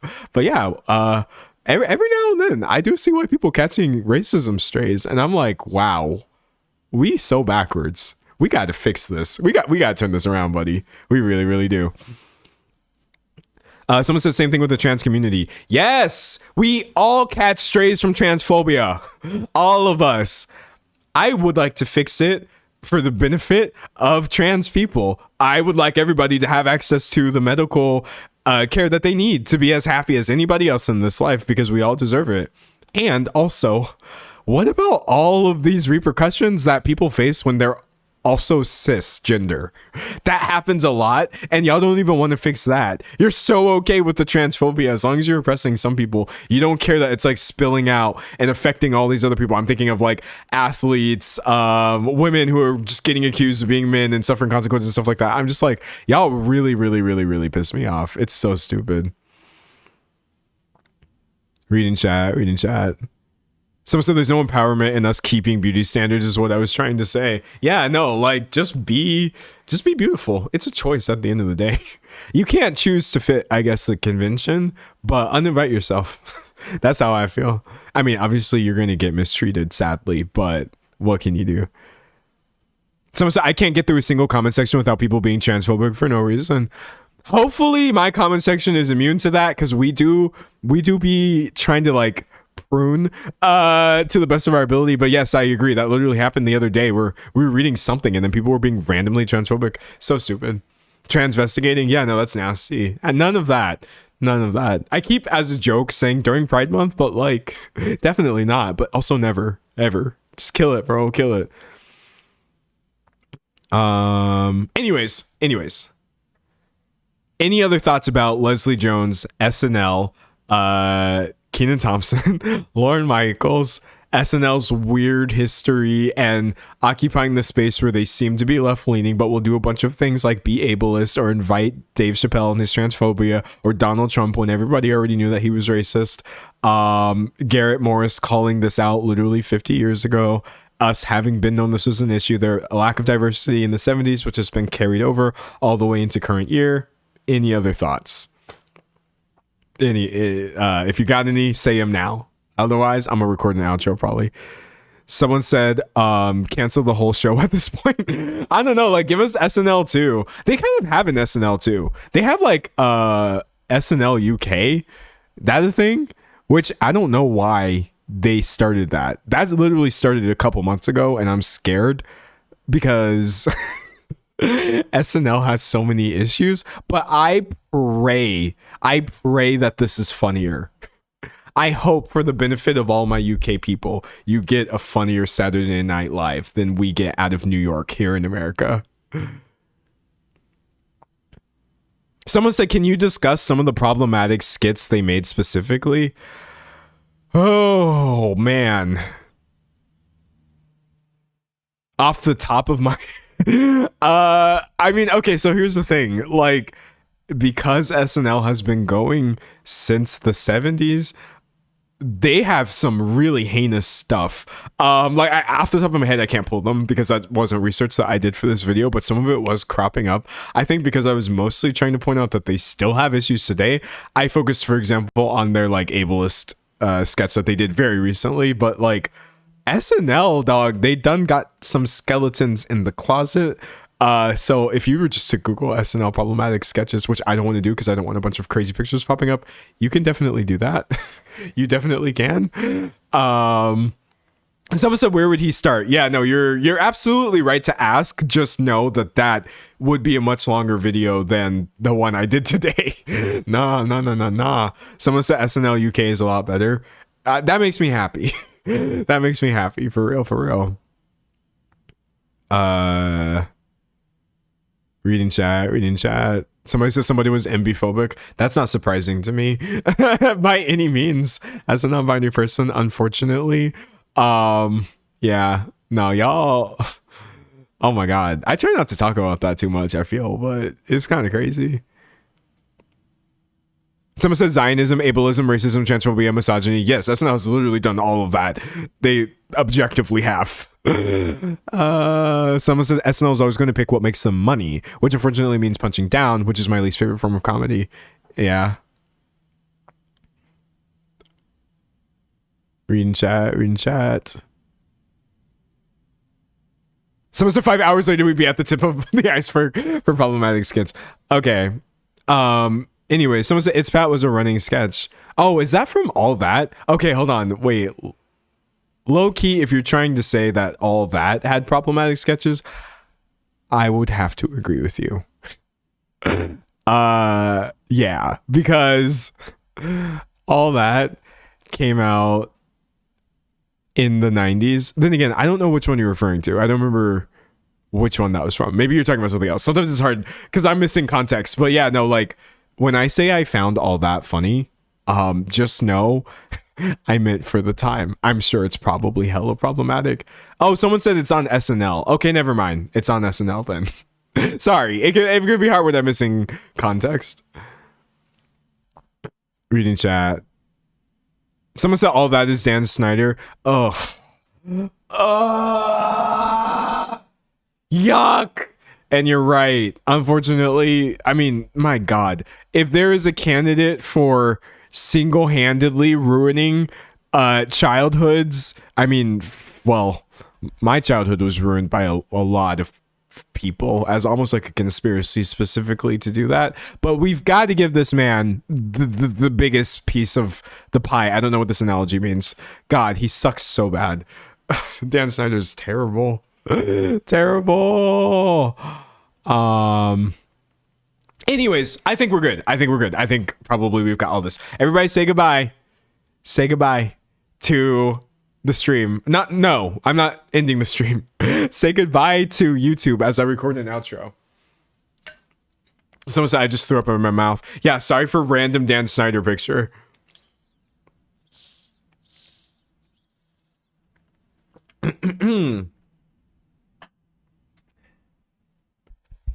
Anyway, that's about all I have to say about SNL, or as I like to call it, still not laughing. Hopefully you never have to think about that show ever again. I know I will certainly try not to, but yeah, I actually recorded this live right here on YouTube where I stream quite frequently, Tuesdays, Thursdays, and Saturdays at 12 p.m. Eastern time, unless of course I don't, in which case I'm probably just, I don't know, sleeping. But yeah, hopefully I see you in the next stream or the next video, and if not, it doesn't matter. Okay, bye! Alright, we got it. We're done. Dunzo. Good.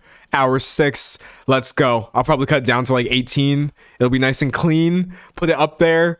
Catch some of that incoming search. People looking for like, oh, what did Leslie Jones say? I hope I pop up and they see she's not crazy. I mean, y'all try to do this though anytime. Well, anytime anyone says anything, they call you crazy. Like, there's levels to this, but this is especially true. That anytime a black woman says literally anything, people are going to bend over backwards to try to convince you that you're living in a fake reality. And I'm just like, man, y'all are not slick. But yeah, if you want to argue with history, I guess. That's how I feel. That's how I feel. Anyways, we here. Let's go. We're no longer on the record. We offline. Well, I mean, I'm still online because I'm literally still streaming, but you know what I mean. Someone said, does anyone have a fresh brain scrub? I could use one too. Someone said, I'm crocheting now. Someone said, who's Dan Snyder? Oh, no. I'm backing out of that conversation. Google, you're asking a good question, but that's just, he's a creep. And that is an understatement. That's actually downplaying a lot of heinous stuff. But unfortunately, he was very strongly associated with Nickelodeon and therefore many people's like favorite childhood shows. Yikes. Yikes. Someone said Love Island is like this too. Not someone bringing up Love Island. Okay, it's been an hour and 43 minutes and I wasn't the one to do it. So I can't catch. Y'all can't get mad at me. Someone else brought it up. Yes, I will say this. I Love Island is so insanely problematic, bro. Not problematic to the point where I'm like, it's worse than other shows, because I'm not gonna lie. Look around, but like, I just didn't know. I had no idea. Does that mean I've stopped watching it? No, because I would still like to make a video about it, or at least that's what I'm telling myself. But yeah, it's hitting levels of problematica that I can only describe as astronomical. Astronomical. I can't believe it. It makes me so uncomfortable, but I don't want to go into too much detail because I mostly want to save this for my video. Oh, nah. I think the thing is too, like, that's a tricky thing because how to word this. Y'all gotta work with me on this because this is a half-formed thought and it might come out wrong, but I hope you see what I'm trying to say. Whereas Love Island is like, obviously, someone says it worth a watch? No. Whereas Love Island is obviously problematic. I'm not gonna lie, some of the people criticizing it or like saying that everybody who watches it is like bad or whatever, which literally there is pushback right now against people being excited about this. I don't know how to describe this without sounding like I'm jumping, so I'm just going to say it. I don't see people applying the same energy to certain other places. I'll give you an example. Like K-pop, which is a bad industry. It is objectively a bad industry with a lot of problems. However, I tend to get very suspicious of people who are exclusively just like K-pop is bad, and won't really acknowledge any of the problems that are happening in, say, oh, I don't know, the American pop music industry or literally anywhere else. Someone said sports. That's where I was going to go with this. It was an extended metaphor, but I'm just going to cut to the chase. You've got the World Cup happening. You've got the World Cup happening right now. And people are overlooking a lot of really, really wild and heinous things, which is fine. Sports fans do this all the time. It's not surprising, but I guess I'm just like, if you are somebody who has like a hella strong opinion about people who like things like K-pop and Love Island and, dare I say, things that are traditionally primarily consumed by women, I would just hope that you also have equally strong stances on people who watch things like sports or listen to things like, I don't know, the music in general. All of it is problematic. Yeah, so I got to be careful when I talk about this show, because like, yeah, it sucks. It's bad, and I also think most of the people watching this are aware of this, especially when I go into discussion spaces. It's largely people talking about issues with the show, but there's a certain kind of hater that I have noticed for Love Island and the people who enjoy it, and I'm just like, but do you just hate women? That's it. That's all I have to say. That's it. I'm done. How did I do, chat? I tried to explain it well. I know that's probably, you could easily like pick that apart and prove me wrong, but that is just how I feel personally. Someone says same stint as making fun of pumpkin spice lattes. Yeah, it's anything that is popular with the quote unquote wrong people is going to get labeled like the gravest sin, even if it is literally worth criticizing, which I am not downplaying. Someone said I like RuPaul's Drag Race, so I can't talk. Yeah, no, like, yeah, no. And in general, I'm not gonna lie, I see people calling out the problematic things more so in spaces like, say, K-pop, or in spaces like, say, this Love Island discussion. People hate the producers so bad. That's what is so funny. I never knew that. I thought, high key, that people were like enjoying the show, kind of. And they are, obviously, because it's objectively entertaining. But I've realized a lot of y'all are hate watching this, and I'm kind of living. Maybe that's a bad habit. Maybe we could, I don't know, organize and not do that and vote with our views, and they would just stop doing this. But the vast majority of discourse I see is like, we hate production so bad. And I agree. Someone said romance books. It happens to the romance book readers. People will act like they're a bunch of like literal degenerates. And it's like, they are just consuming novels, broski. They're just reading. They're reading books. Listen, you're going to have to accept that you live in a world where you just might run into a space where a bunch of people are talking about a fantasy novel and they're getting it on in that book. I'm thinking about some of the spaces I've run into. I agree. Like, it's kind of shocking to me. Mostly just because I wasn't familiar with your game. I didn't know they were getting down like that. But they be getting down like that in some of them books. Where do you go from here? Do we demonize people for doing what people have always done, which is read interesting things or consume tantalizing content? Do we use our brains and acknowledge that this is a normal thing to do? Or do we pretend like women are ruining literature because now they like books that are fun to read? It's crazy. It's crazy.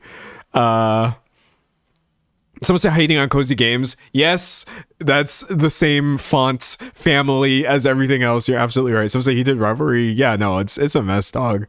Nah. Someone said, as someone who loved Flavor of Love, I ain't got no business judging. Yeah. Oh, that was so bad. Okay, listen. Flavor of Love, the fact that show even exists is crazy to me. And also, Flavor Flav is lucky that he's low-key been able to rehabilitate his image since then. I'm not exactly sure if that's the most deserved PR turnaround, but listen, Flavor of Love. The reason I like Flavor of Love, excuse me, is because it gave us the iconic, the incomparable HBIC Tiffany New York Pollard. Like, literally the world would not be the same without her. I'm not saying that's the only thing she's done, but most of her iconic quotes came for her time on this show.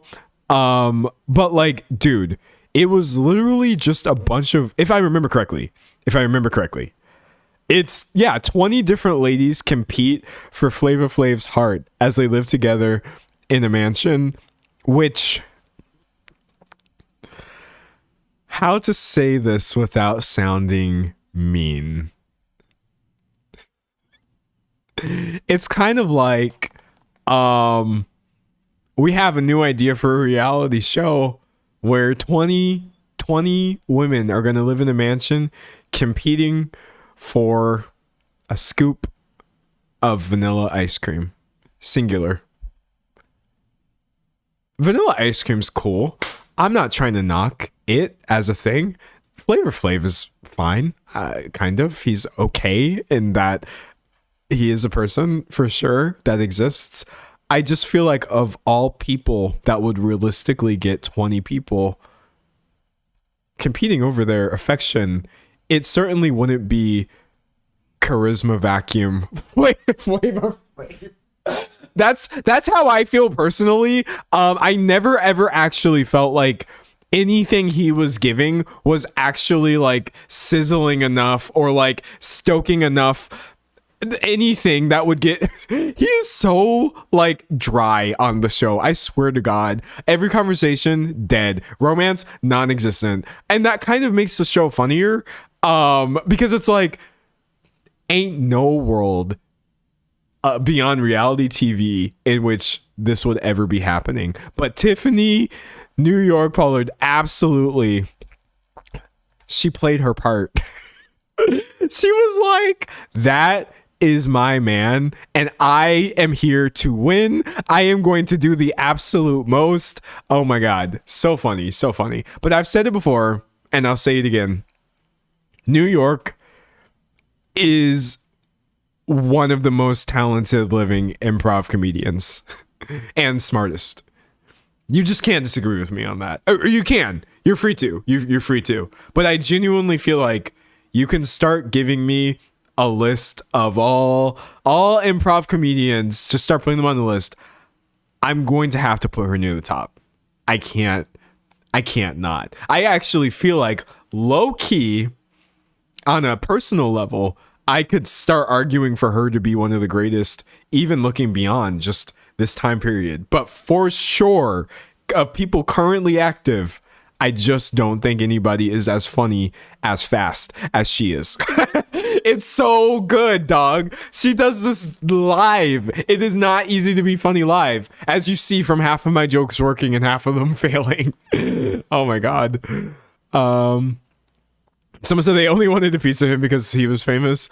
I mean, that's certainly what the show made it seem like. I say all of them were just doing their job, and they did great. They really, really did.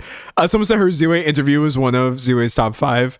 Well, true. Someone said Eric Andre. Well, he's funny too. Like, there's definitely people who I would accept as your answer, but for my answer, it's like, hey, you have to give us your number one.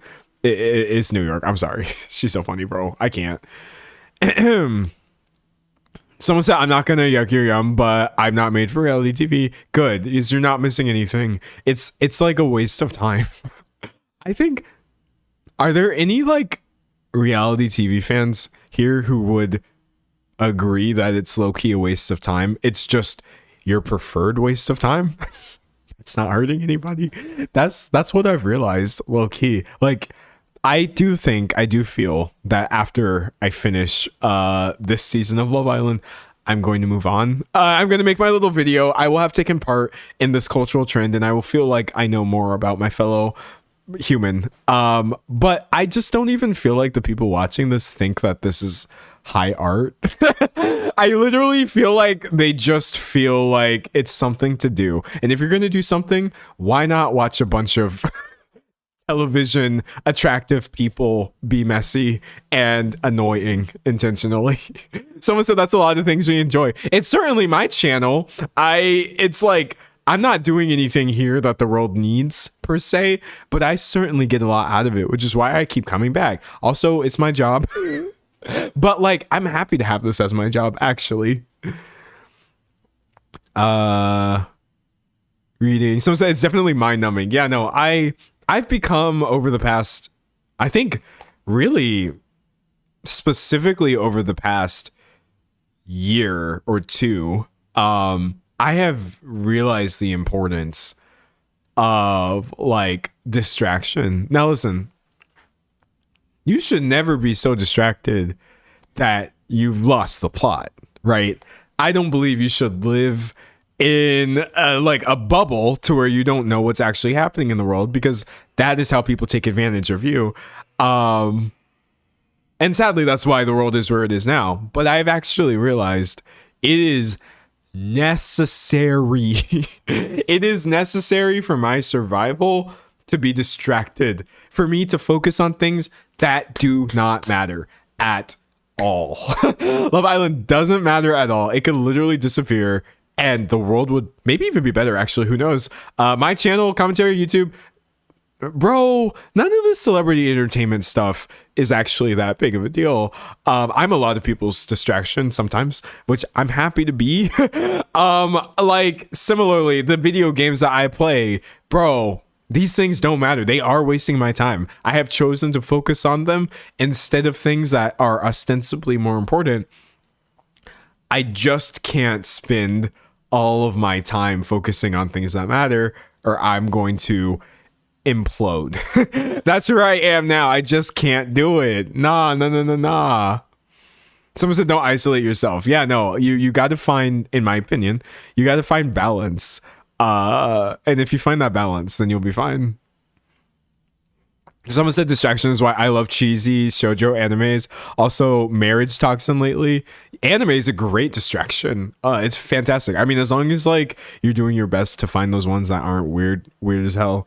Like shoujo is fine. Well, you know, for the most part. But like, you gotta be careful. You can't just be watching any anime. But it's a great distraction. And you'll find a large community of people ready to be distracted with you. And I just feel like for every person who can be snobby about other people's distractions, everyone has one though. Everyone has one. I feel like, I'm telling y'all, I'm moving on from, like, I'm never watching this show again. I can't do it. Y'all are stronger than me. This is one season's all I can take. because it's literally like 30 hours of content and I'm gonna die. But like I can't yuck that yum anymore because I partook in it and I have my own. Everybody who thinks that like sports are stupid, you have your own thing that's a little silly. You think, I don't know, being a super music stan is silly. I bet you can name something that you don't really need in your life. It just makes you happy, or it makes you angry in a way that is cathartic. Because some of my hobbies just make me mad. I just be mad and I'm like, okay, I feel better. I really feel better.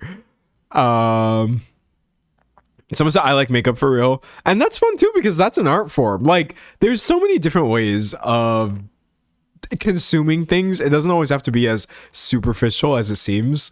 It really does. Someone said I'll just wait for your Love Island video. Yeah, you can watch this and then never think about the property again. I think we're maybe halfway through the season, so a few more weeks and you will never have to hear about this. I swear, I promise.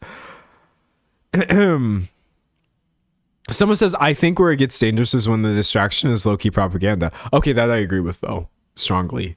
And sadly, that would apply to a lot of things, especially in today's world where we are literally, I think we talked about this in my last stream and my last video, like moving towards a more conservatively owned share of the art world where things are purposely being made to appease conservatives. That's not good. And so I do think you still need to be critical of the things that you're watching insofar as you're not just unthinkingly consuming like harmful narratives and stuff like that. But I also do highly feel like people are doing that to the best of their ability. Someone said my 1,000 hours on Elden Ring quietly lurking. Bro, it's some of them games that really just get you. I feel, or I know, that I have 1,000+ hours across the Xenoblade series. Maybe not in any one particular game, but I can't believe I haven't mentioned this on stream. I can't believe I haven't mentioned this on stream. I purposely didn't mention it the day after it happened because I didn't want to be annoying. But y'all saw that Xenoblade news, right? If you don't know what I'm talking about, I'll make it brief. My favorite genre of video game, my favorite genre of distraction, of time waste, is the JRPG, which is a style of video game that comes out of Japan involving usually like turn-based combat, sometimes other things like that. It's a very specific and odd genre that I have been enamored with for as long as I had eyes and saw my dad playing Final Fantasy when I was a kid. But of the JRPGs, while Final Fantasy is like my number one favorite, my other actual number one favorite from a gameplay perspective is Xenoblade Chronicles, right? And someone said Gianzo's a Xenoblade and Metaphor fan, fellow JRPG enjoyer. Oh yes, absolutely. Metaphor is so great. And Xenoblade Chronicles X is my number one game of all time. I don't think it's that good of a game, actually. Also has a lot of problems, but I don't care. I played it when I was a kid. This is literally like my number one video game of all time. I will never change my answer. Nothing has ever come close. Nothing will ever, like, actually, literally, and I'm being so for real right now, my desktop wallpaper on any computer that is not YouTube is probably going to be some Xenoblade related thing, right? The problem is being a Xenoblade fan is a little tricky because there's only a couple of these games in the past like 10-15 years. The first one that came out, which they weren't even going to release over here for me being like America, Xenoblade 1 release date.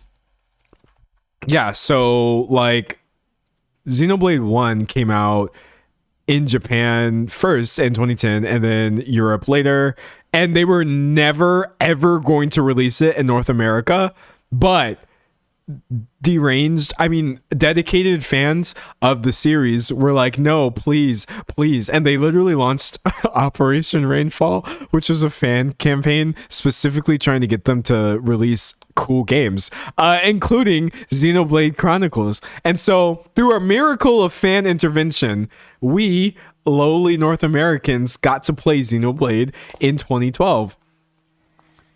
except for me, because I could not convince my parents that this game was okay. But that's okay. I was a fan of it from a distance, and by the time we got to Xenoblade 2, I was finally able to lock in. But even though Xenoblade X came out after that, so yeah, by the time Xenoblade Chronicles X came out, I was finally able to lock in, and that was the one where it was my first Xenoblade experience. It was literally so good, even though the game it's so bad in so many different ways. But yeah, I was excited about that. And then, right? Playing this on and off over and over for the past like 10 years, we get Xenoblade Chronicles 2, which I don't like as much as the other ones. And let me tell you why. Because whereas I think the gameplay for me might actually be the most satisfying among the numbered ones, not counting X, they just made some decisions with the character designs that are, in my opinion, inexcusable. And I'm really sad that those decisions were made, because it just makes me often not really recommend this game to people, even though it's good. It's good in spite of what it tries to be. But all of my prayers were answered when Xenoblade Chronicles 3 came out, and they fixed all of my issues. They didn't have as much of the weird character design stuff they were doing in 2, which really just pissed me off so bad. They turned that around. The tone was a little different, which made me really happy. And I believe, in my opinion, that Xenoblade Chronicles 3, as a video game, counting its story and mechanics, is probably the best one. Is it my favorite? No. But I think it's the best. It's just such a good game. I feel like everything finally came together. We finally got 1 to come out here in North America. X was made just for me, and then no one ever played it or talked about it again. 2 came out, and I feel like they lost their way a little bit. But then 3, everything was just like beautiful. And I thought that they were going to move on from this franchise forever, even though it's hard to explain, but like Xenoblade is part of a larger franchise called the Xeno franchise, which has other games like Xenogears, Xenoverse, Xenosaga, right? So I thought they were going to move on from Xenoblade, but it was announced the other week. I literally can't. I literally had people in my life texting me about this. I had people in my life texting me about this. Oh, wait. Okay, we can't see a picture of it. That we're getting Xenoblade Genesis, bro. I don't know. I have no idea what this game could even potentially be about. All I know is sign me up. Sign me up. I'm dead. Someone said, aren't they each like 100 hours long? Pretty much, and I played each of them more than once, which is why I say I have more than 1,000 hours across the series, because I played the first one 3 times. I've played the second one twice. I played Xenoblade X, I think, probably 5 times.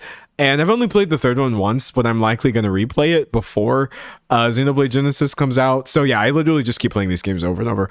But oh my god, it looks so beautiful. The art style is so like shiny and clean. Look at that. That's running on the Switch. Can you believe it? Switch games look like garbage. I say this as a Switch fan, original supporter. Switch Lite, Switch 2. These games usually don't look that nice, but I swear to God, they're actually getting somewhere. I'm so excited to play this game.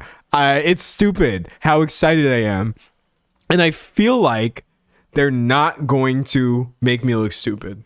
I feel like with Xenoblade 2, I told people in my life I was excited about that, and then it comes out and there's all these scenes of like, and I was like, oh, I didn't know that was going to be there.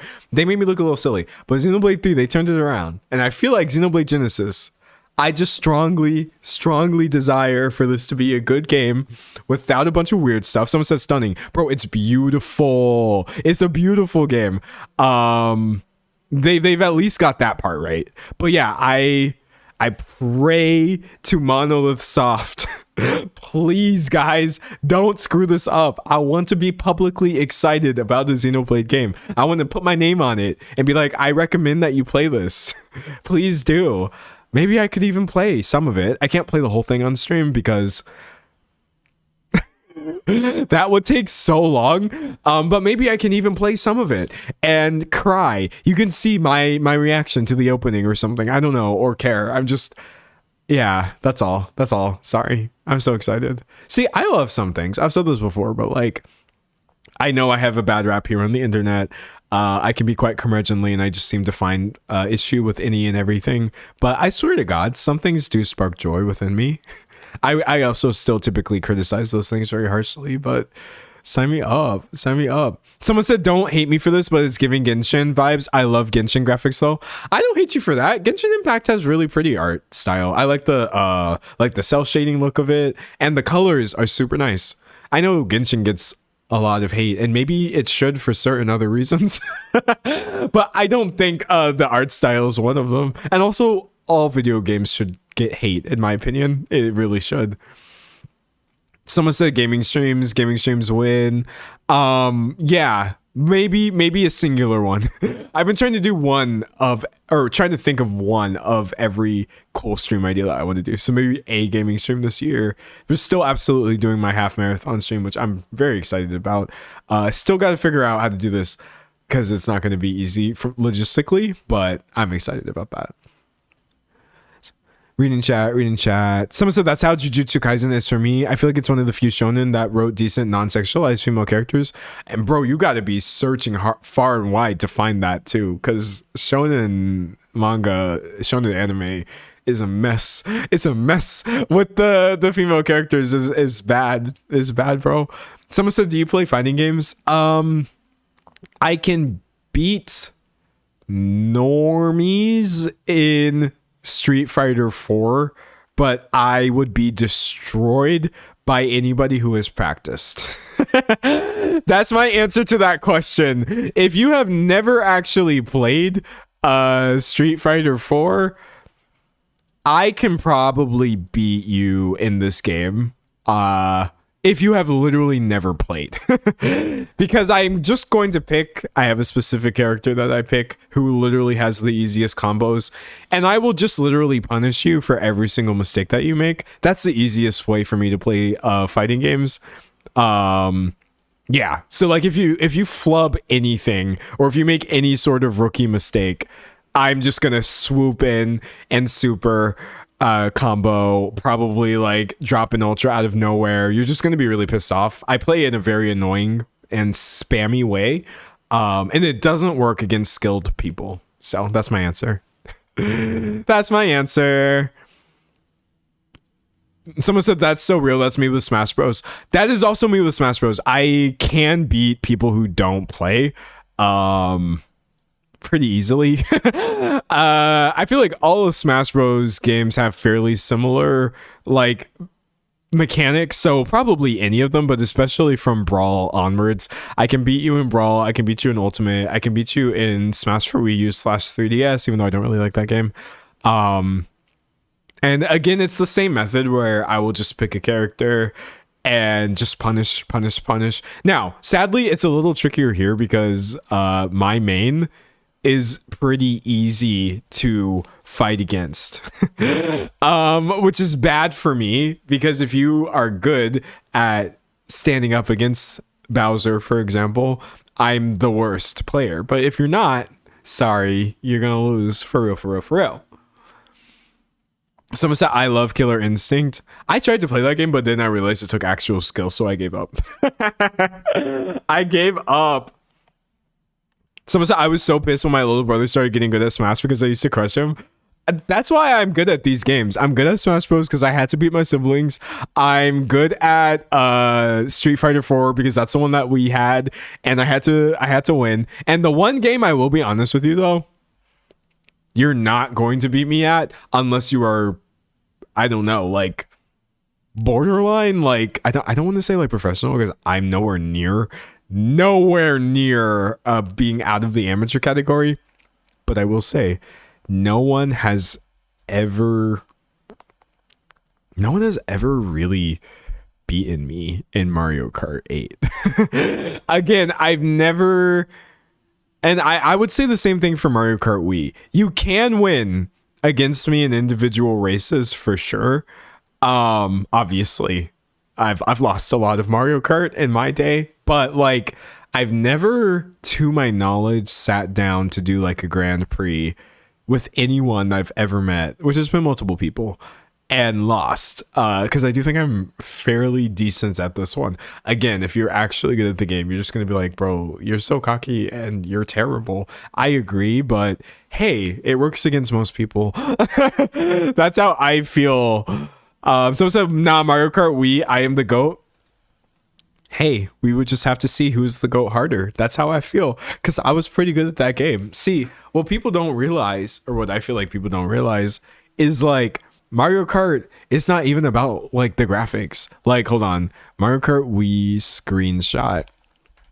People be playing Mario Kart and we'll use is this like Luigi Circuit? I don't remember.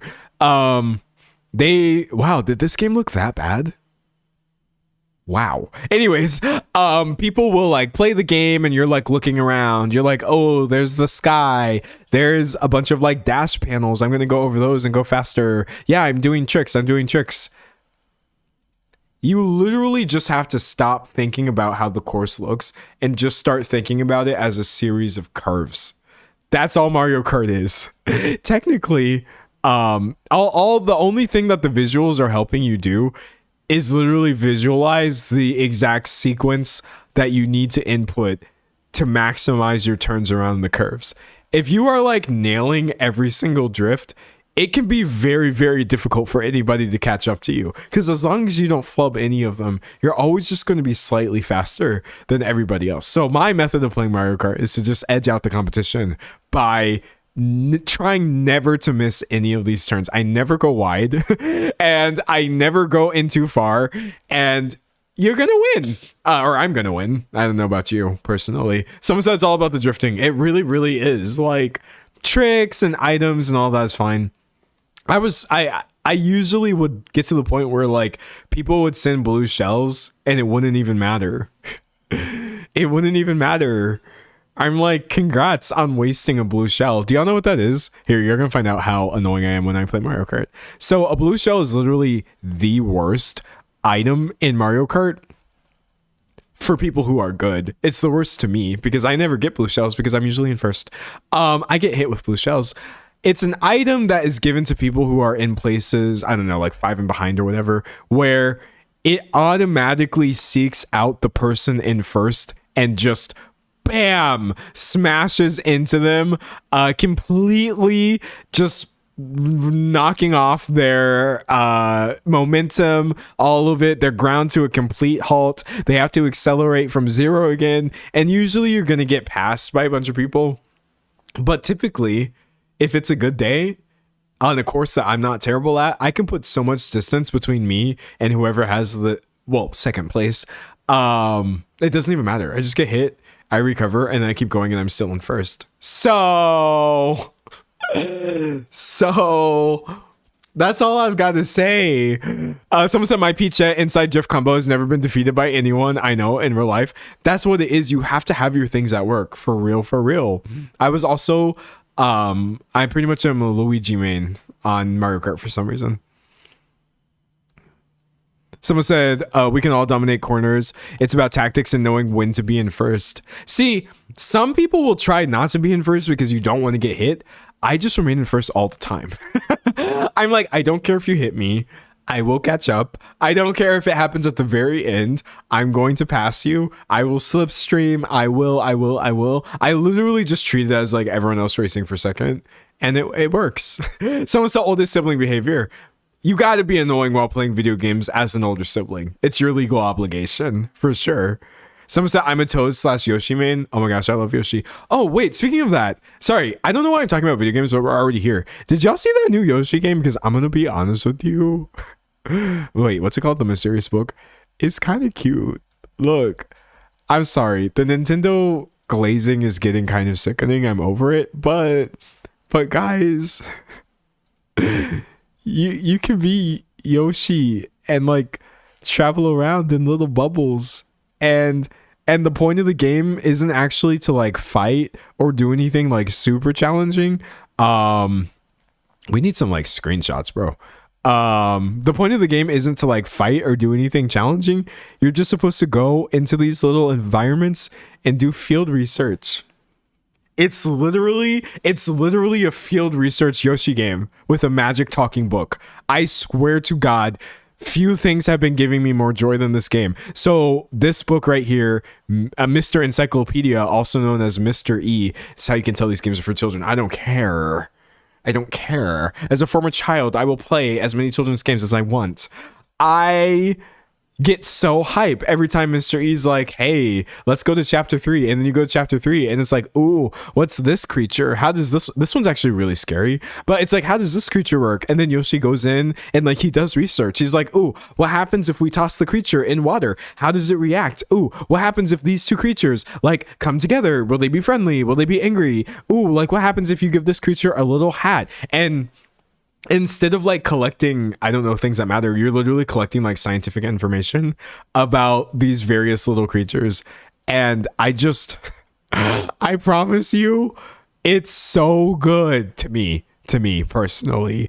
Little talking flowers. Also, this is a really funny screenshot. I mean, the flowers don't really talk, but little sentient flowers and frogs that blow bubbles from their faces. And I don't know.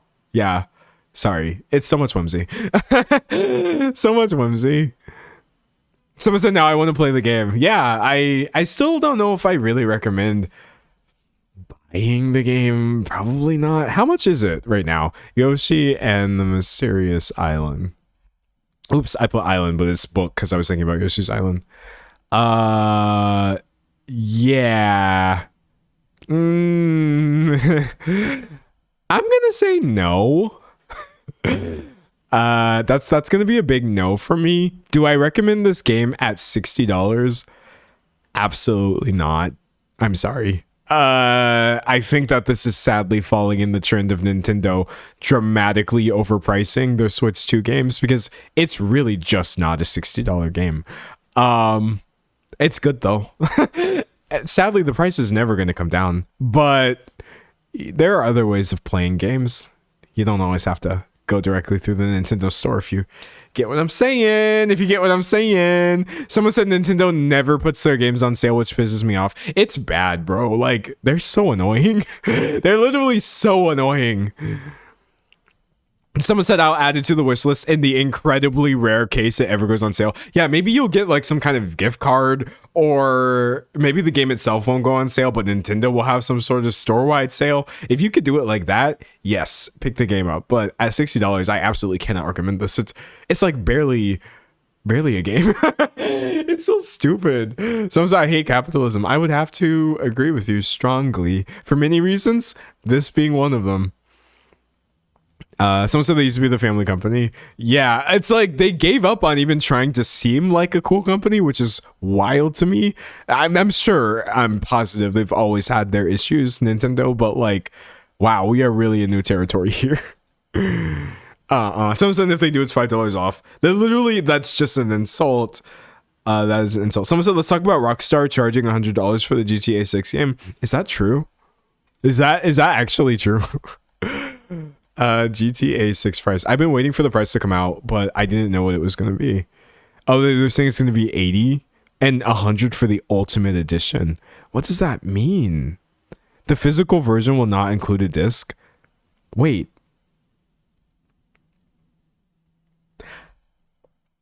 What? The physical version will not include a disc. What does that mean? I'm literally confused. The standard version of GTA 6 will cost $80. A more expensive Ultimate Edition will cost $100 and includes, okay, whatever. The Ultimate Edition, okay, so you get all this stuff. What do they mean it doesn't have a disc? The physical version only contains a download code inside the box.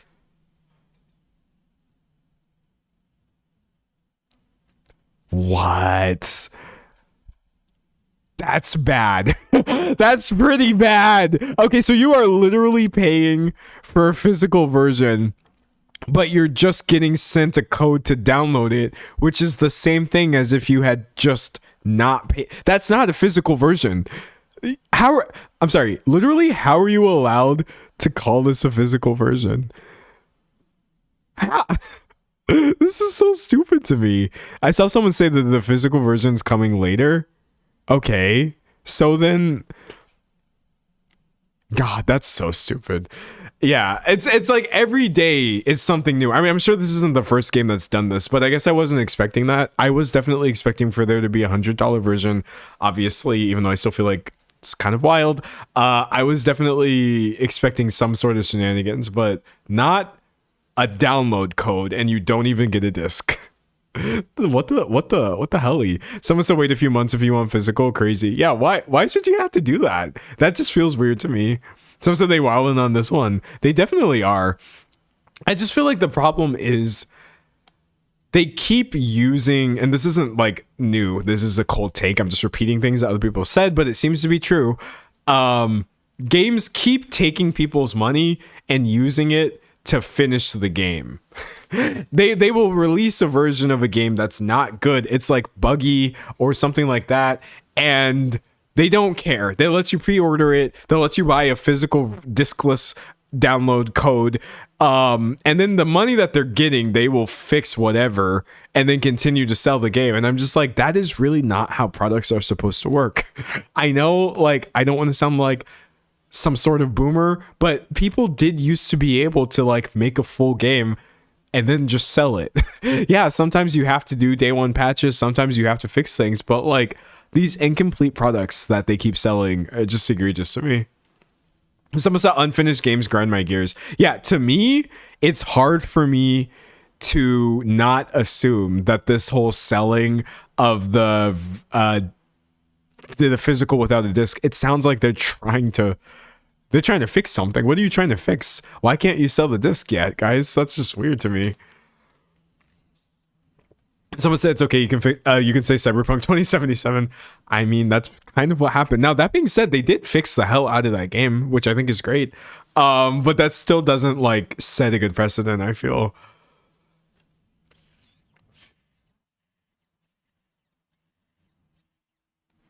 Someone said they are playing into the PlayStation internet licensing, where you no longer have access to your digital games if you haven't checked into the internet within the last 30 days. Why own anything ever, I guess, is the point here.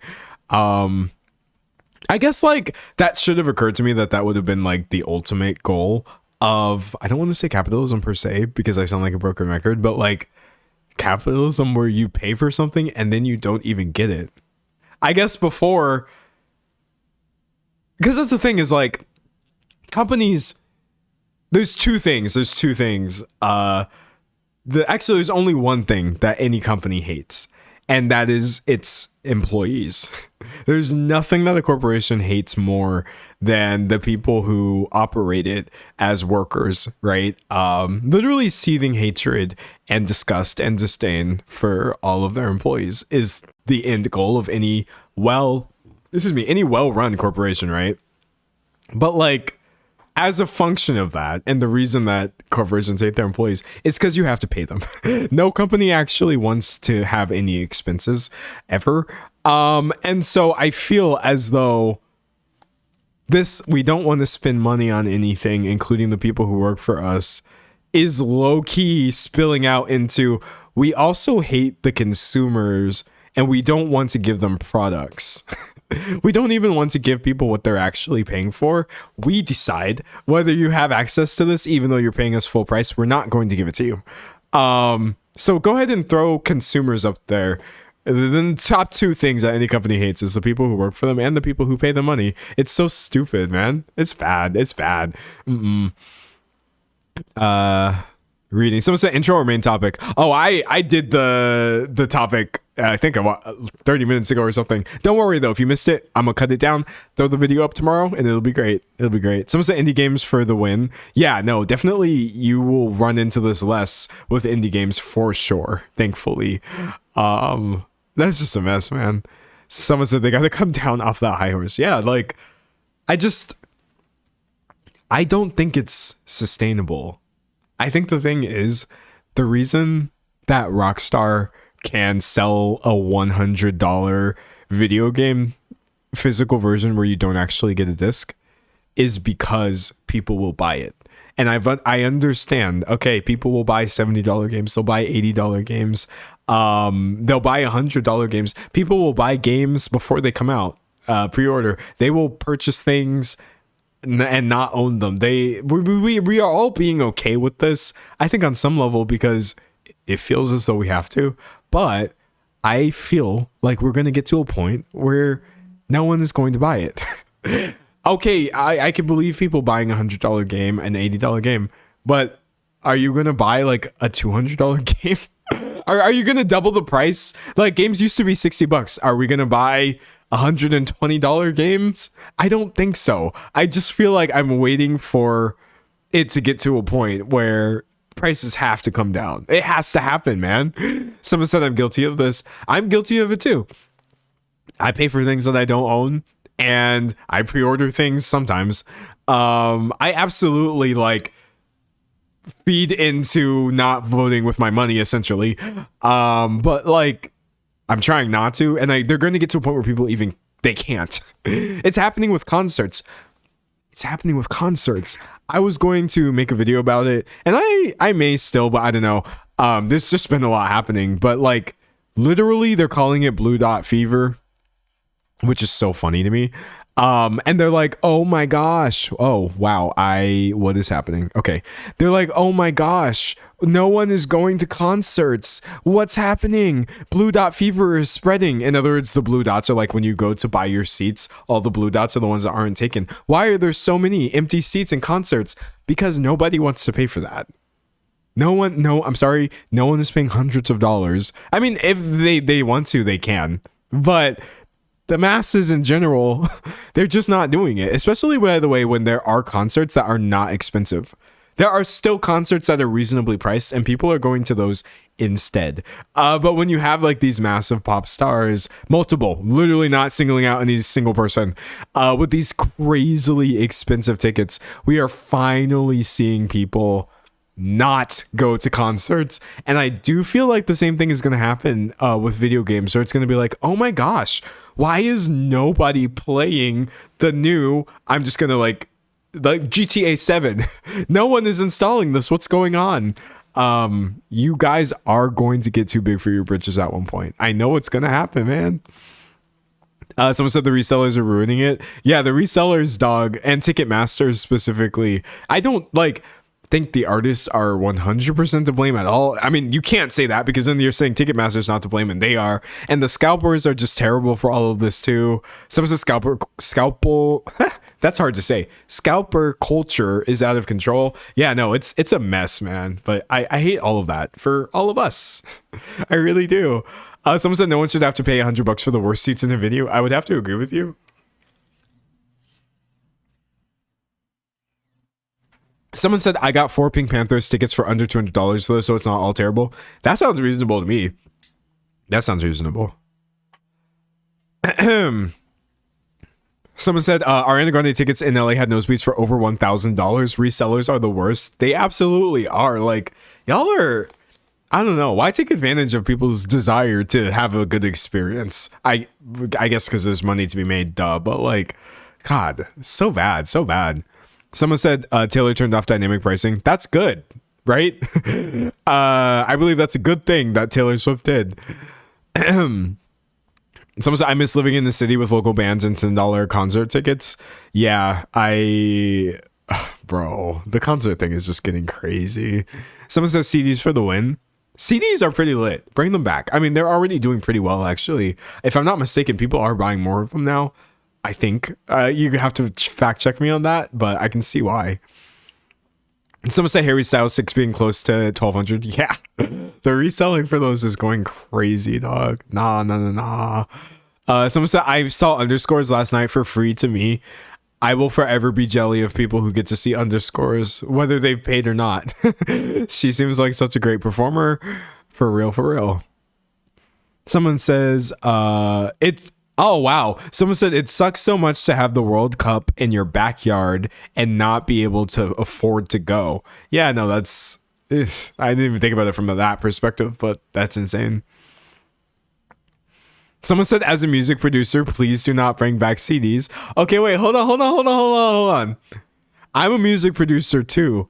I want to hear why you're saying this. Is it like a fidelity thing that you're worried about? Like a lossiness is bothering you? I'm actually really curious because I don't think I've heard this take before.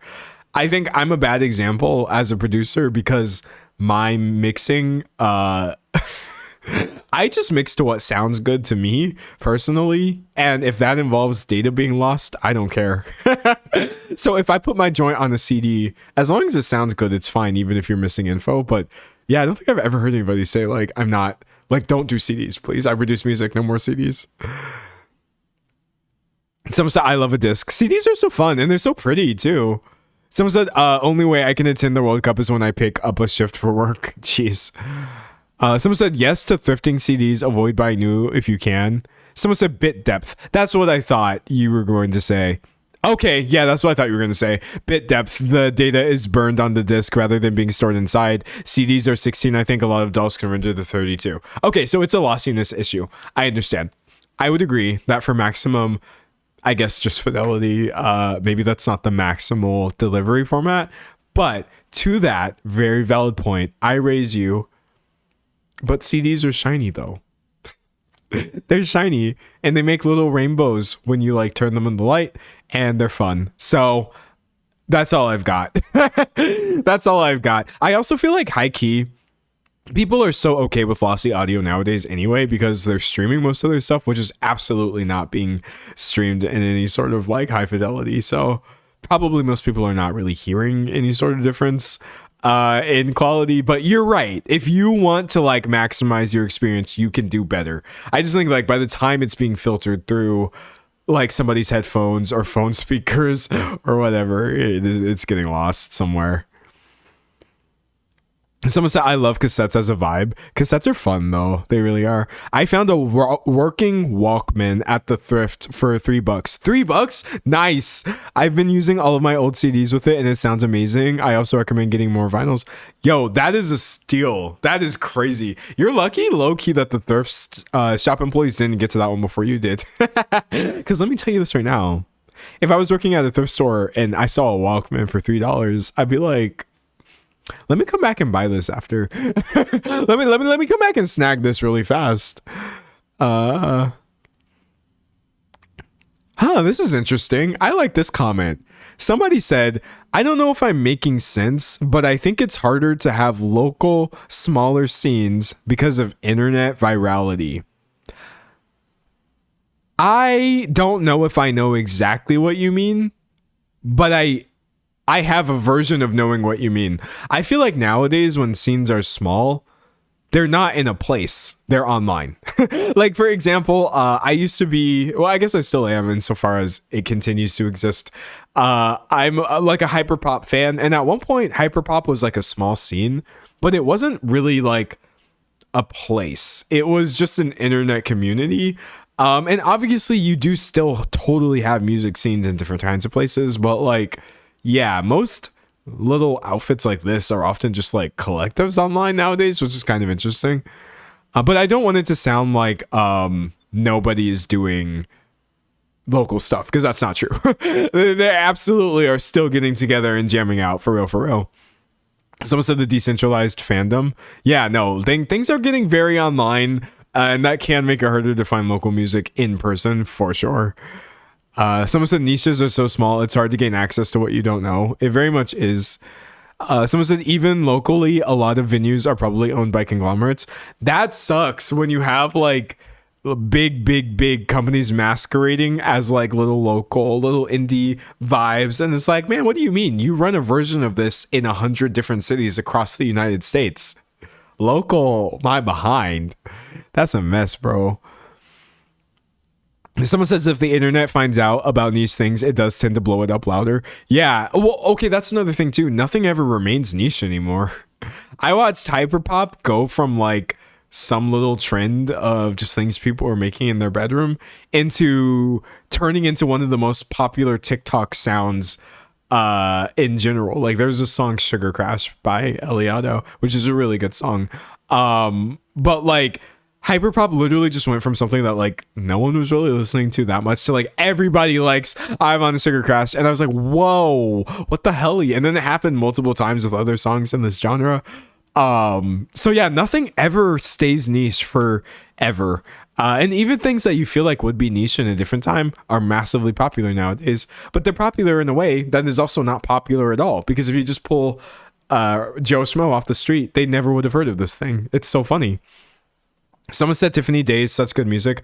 Bro, I'm finally getting the Tiffany Day hype. I didn't not get the hype. It's just I had seen her stuff pop up a few times and I didn't like know what it was. I was like, I don't know who Tiffany Day is, but like this is cool. But the other day, YouTube, I think it was Everything I Ever Wanted.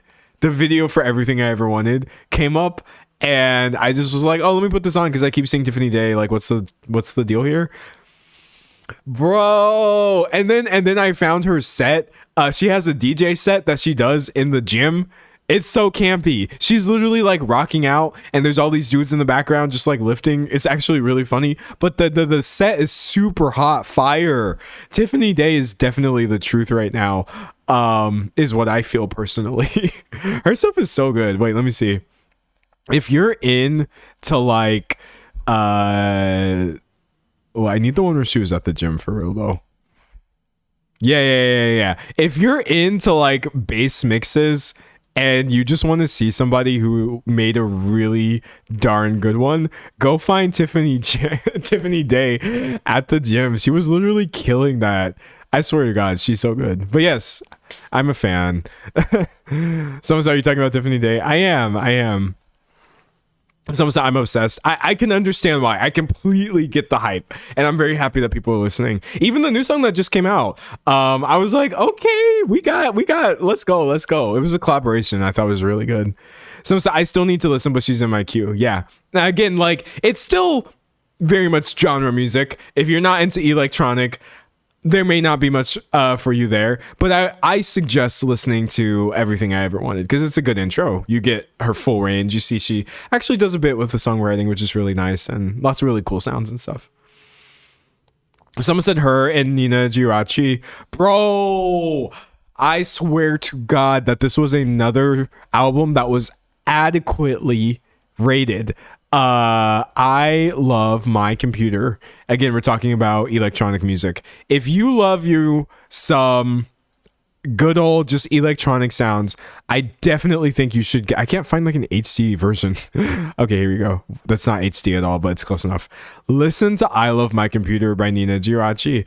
I promise I'm not just trying to sound cool. I actually technically liked Nina's music before this album, but only because temporarily her song Petroleum was in a hyperpop playlist and I listened to it and I was like, this is so good. So when this album came out, I was excited, but I did not expect it to actually blow up. It made crazy waves. And it's the same thing where you have a producer who was also a songwriter kind of putting in all these really cool themes and messages in the album. I thought it was super lit. So yeah, I vouch.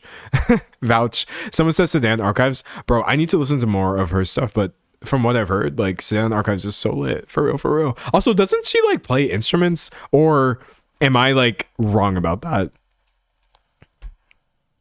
Maybe I'm thinking of someone else, but I swear to God. Oh no, she literally plays violin. Yeah. Violinist Sedan Archives discusses her eclectic blend of styles from Sudanese fiddling to Stravinsky. Yeah, she is like crazy talented, dog. Crazy talented. They really be out here. They be out here. Who is they in this case? I don't know. Women, I guess. Producers. I don't know. It's great though. Someone says you should Sedan archives live performances where she plays her violin with any of her pedals. Yes, that sounds so fire. I love when people are able to make like textured music live. It's not easy, for sure, for sure. Someone said I just got her Sedan archives is so cool. Yes, indeed. I got to see her at Folk Fest. It was such a cool techno performance. Man, that is awesome. That is awesome. But yeah, I like music. Music is great. Music is litty. Is it bad that all of this is just reminding me about the Grimes video? Is it bad? I swear to God, initially, like when I was first getting into electronic music, literally as a teenager, a lot of Grimes's perception, I'm just talking about the way she was perceived, was like, whoa, a woman made electronic music and it's good. And as a teenager, sadly, I absolutely like bought into that. But of course you grow and you age as a person. And then I realized like, oh, actually so many different kinds of people are making this kind of music and it's all good. So thankfully I can list multiple artists at this point. I'm not just stuck in Grimes hell, and therefore I'm not overly sad about what she wound up being, as will be documented in my Grimes video that may or may not exist, that may or may not happen sometime this year. But yeah, no, like, my God.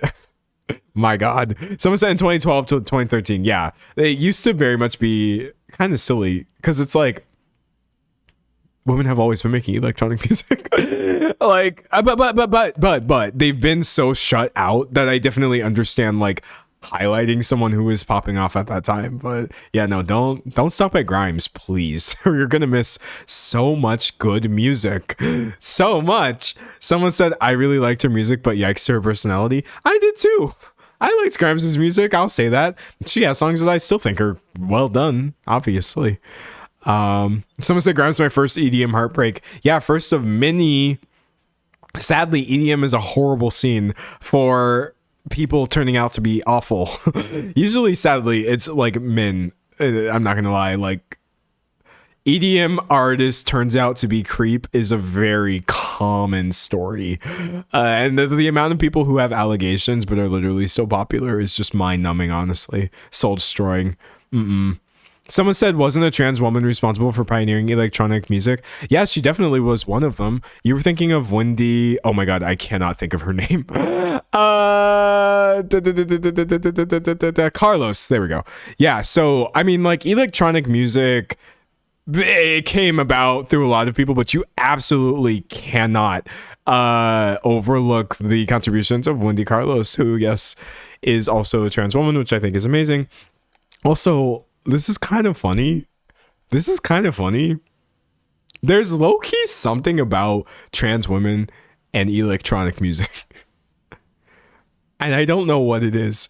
It's absolutely undeniable. Like, if you actually are doing any sort of dive into electronic music, it's like inextricable from trans women. You can't separate it. It's hilarious. Not in a bad way, but I'm just like, wow, there are so many. Like, obviously Sophie comes to mind immediately. I think of like Arca, right? Probably a lot of y'all have never heard of Arca, which is fine, but I'm just telling you right now, we wouldn't be where we are without Arca's contributions. And then like there's a lot of smaller artists that happen to be trans women making like the craziest stuff you've ever heard. Oh, I talk about just trans people in general. There's just so many of them. It's hilarious. Someone said, why are they so good at this?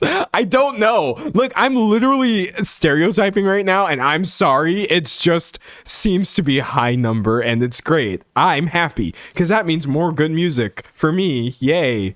It's wild, bro. Someone said, I feel like a trans stand-up comedian had a bit about all the trans femme electronic artists. Truthfully, it's an observable phenomenon, so I would not be surprised. I really wouldn't. Someone said Arca will always be famous. Bro, I love Arca's like just body of work. It's so cool. It's literally the future. It's absolutely the future. Someone said I'm trans, and I think 90% of my trans friends are DJs or make punk music. That's so good. Literally, that's so good. And then I started thinking about myself, and I'm like, uh-oh. I started playing back some of my music, and then just listening to me trying to make like the most brash, unlistenable stuff imaginable. And then I just started thinking about myself, and I was like, but that's okay. I got stuck. I'm not like a trans woman. I'm not trans femme. But I'm also not trans. What does that mean? Someone said Arca also produced Bjork and many more.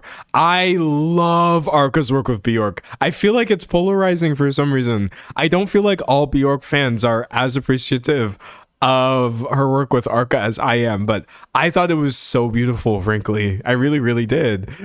I really did. Someone said the egg is cracking. I feel like for me, it's basically like I'm just a yolk. That's where I'm at with all of this. I feel like there's nowhere for me to move or evolve. I'm just here. I will probably be a bunch of things in the future. Maybe I'll change all of my labels for fun or on a whim. But like, I just don't even feel like a solidified thing anymore. It's hilarious. Someone said, I love the way you said that. Let's go. Someone said, I relate to you so heavily on how you explain your gender identity. It's so comforting. I'm just trying to be representation. I'm trying to be representation for all those people out there who y'all's pronouns are... I'll get back to you. All those people out there who are like, I identify as someone who doesn't want to be identified by anyone. Because that's really, that's my gender right there. Also, something I want to talk about that I've never talked about, or yeah, I have totally talked about it, but like, work with me on this. Gender euphoria can get expressed in a lot of ways, which I think is amazing. Obviously, a lot of trans femme people, your gender euphoria is through being able to express yourself in like feminine ways and be perceived that way. Same if you're trans masculine and vice versa. I think when you are like non-binary, it can be a lot of things. Because first of all, you could be non-binary and still literally get gender euphoria from feminine things or vice versa. But like in my specific experience, I actually do get a form of gender euphoria, which I've talked about before. Largely is it stems from confusing people. But also, I swear to God that the tattoos genuinely actually, like, not just the tattoos, but body mods in general. No one will believe me if I say no. I don't believe anybody would believe me if I said that they were gender affirming for my specific gender. They really are. They really are. I don't see too. I've encountered people talking about it before. I can just search like non-binary, body mods, gender euphoria. You can find little pockets of people talking about this, but I don't know what it is about body mods for me that like I'm like I finally get it, or like I feel like I got closer to something and I don't know what it was, but I just feel like with every single thing I've done, whether that's my little double vertical labret, or you know, I'm trying to do like the ear stretching thing, even though that's taking forever, or I'll go out and get like a hand tattoo or whatever. I feel like each of those is a choice that for me has actually sort of pushed me closer to my true gender expression, which is nice. It's great for me. That's just my personal experience. I'm not trying to compare myself to anybody else, but yeah, I realized the other day where I was like looking at all these mods that I've done, and I was like, this really is gender euphoria. I didn't realize that was something I could even feel. That's crazy, bro. That's crazy. Someone said, I bet Darby Valentine would agree. She's super into body mods and tattoos. Yeah, no, like, anything that helps, I guess. And for me, it helps a lot, actually. I just feel more seen, or I feel like I'm seen more the way that I am. I don't know. It's pretty great, I guess. Someone said, too real. This is why all the kids have tattoos. I mean, you cannot disconnect body modification from queerness. You just can't do it. It's related to a lot of things, culture, expression, self-expression, but queerness specifically, yes, absolutely. They will always be connected, even if, of course, you can do it without being queer. But yeah, no, I'm so happy. I'm so happy. Sometimes I totally understand what you're saying. Why, thank you. I appreciate you trying to understand. Someone said I would definitely do tattoos, but piercings would annoy me. They look really cool to other people. Yeah, no, like don't get them if they would annoy you, because they can be annoying. But tattoos are litsy. They lit, hella lit. Someone said HRT body modding. Yeah, I mean that's the thing though. Like, so many things are body modification, really.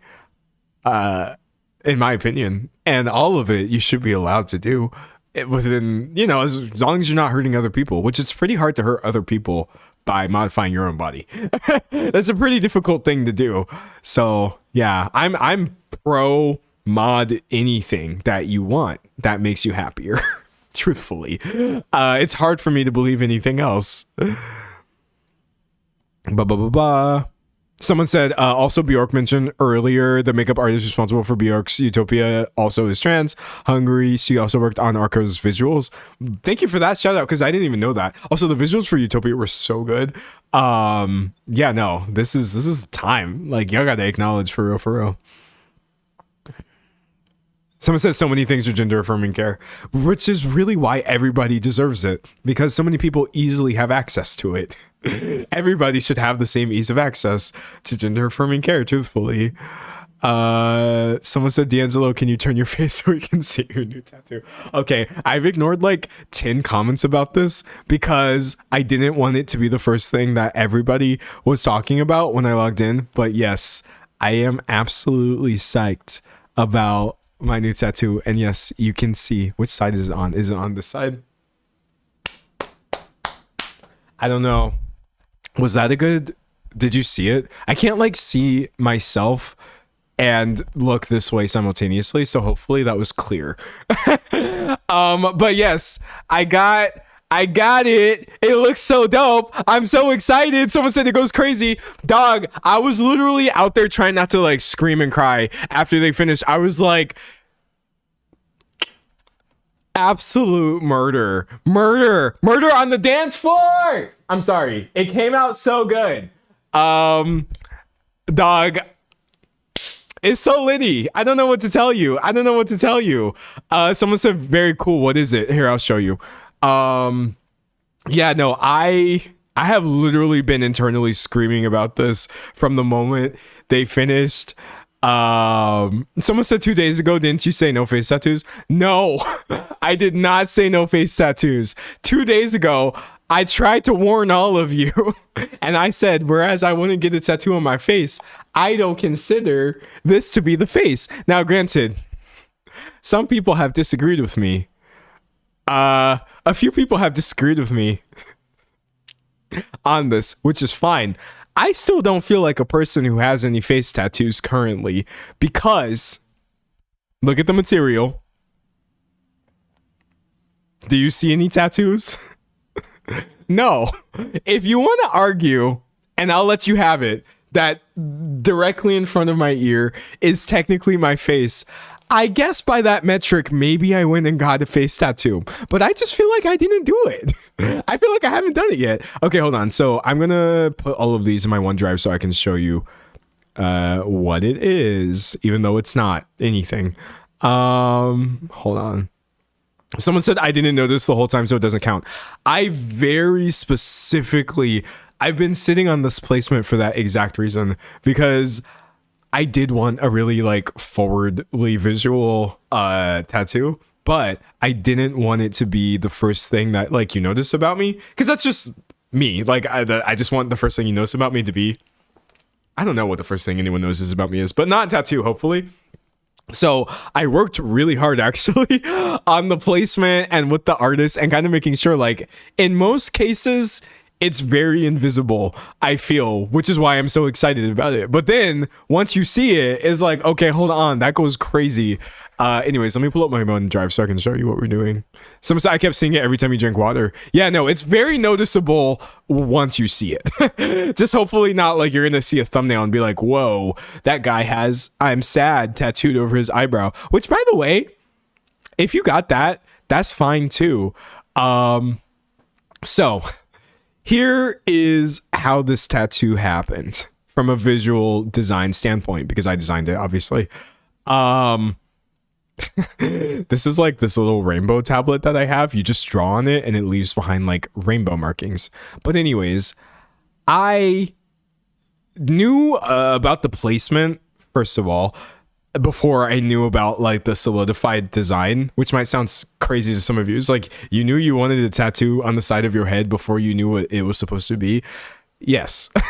But I knew basically what it was supposed to have. I think this right here was the one where I nailed the shape language of it the hardest. I was trying to figure out what design lives within this space, because I was interpreting it as like a letter from a forgotten alphabet is kind of what I was going for, like a sigil, like something that does mean something, but we don't actually have the Rosetta Stone that would explain it. And I kind of just kept getting stuck on like this imagery. I tried to unpack it in a few different ways. It was very angular. It was very cool. The issue I was running into was it was feeling a little bit like runic, which is great. I love me some angular sharp design language. So I took it traditionally and I was just going.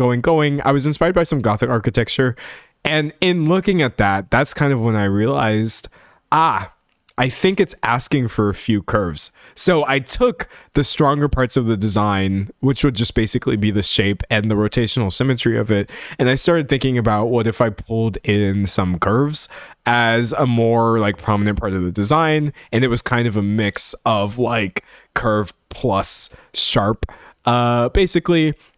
And then in Procreate, which is drawing software, actual drawing software, not AI, thank you. I was able to whip it up into this design, and I was like, I'm sorry, I nailed it in one. It's beautiful. This is exactly what I was trying to say in the first place. I feel like you can even literally look at, hold on, I'm gonna open like both of these, or I would if I remembered how to use a computer. Okay, whatever. We'll do like a side by side action here. Or we would. Sorry, chat. I am technologically illiterate. Okay, yeah, anyways, you can literally see like side by side the comparison. I was essentially able to take this right here and translate it into this final design. And that made me really happy. Because I feel like I finally unlocked it. And so from there, yeah, I looked at the design. I like tested it out. I photoshopped it. I drew it on there. I tried to figure out like, is this sitting? Is it hitting? And the conclusion I came to was yes, it was hitting. So then I essentially was just able to bring this with no changes to one of my tattoo artists. And I was like, okay, I got the sideburn tattoo, baby. Let's go. And they applied it like their life depended on it.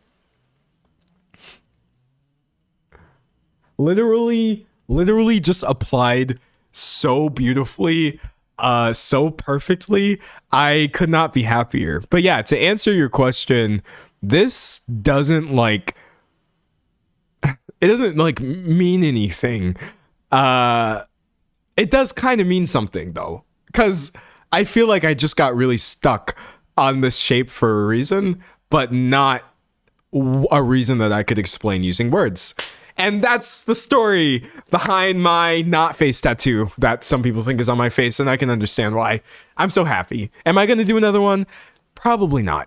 Or I feel like obviously if I have a crazy like futuristic / ancient looking sigil here, legally I have to do something over here, but I have all the time in the world to figure that out. I'm in no rush. I'm so psyched.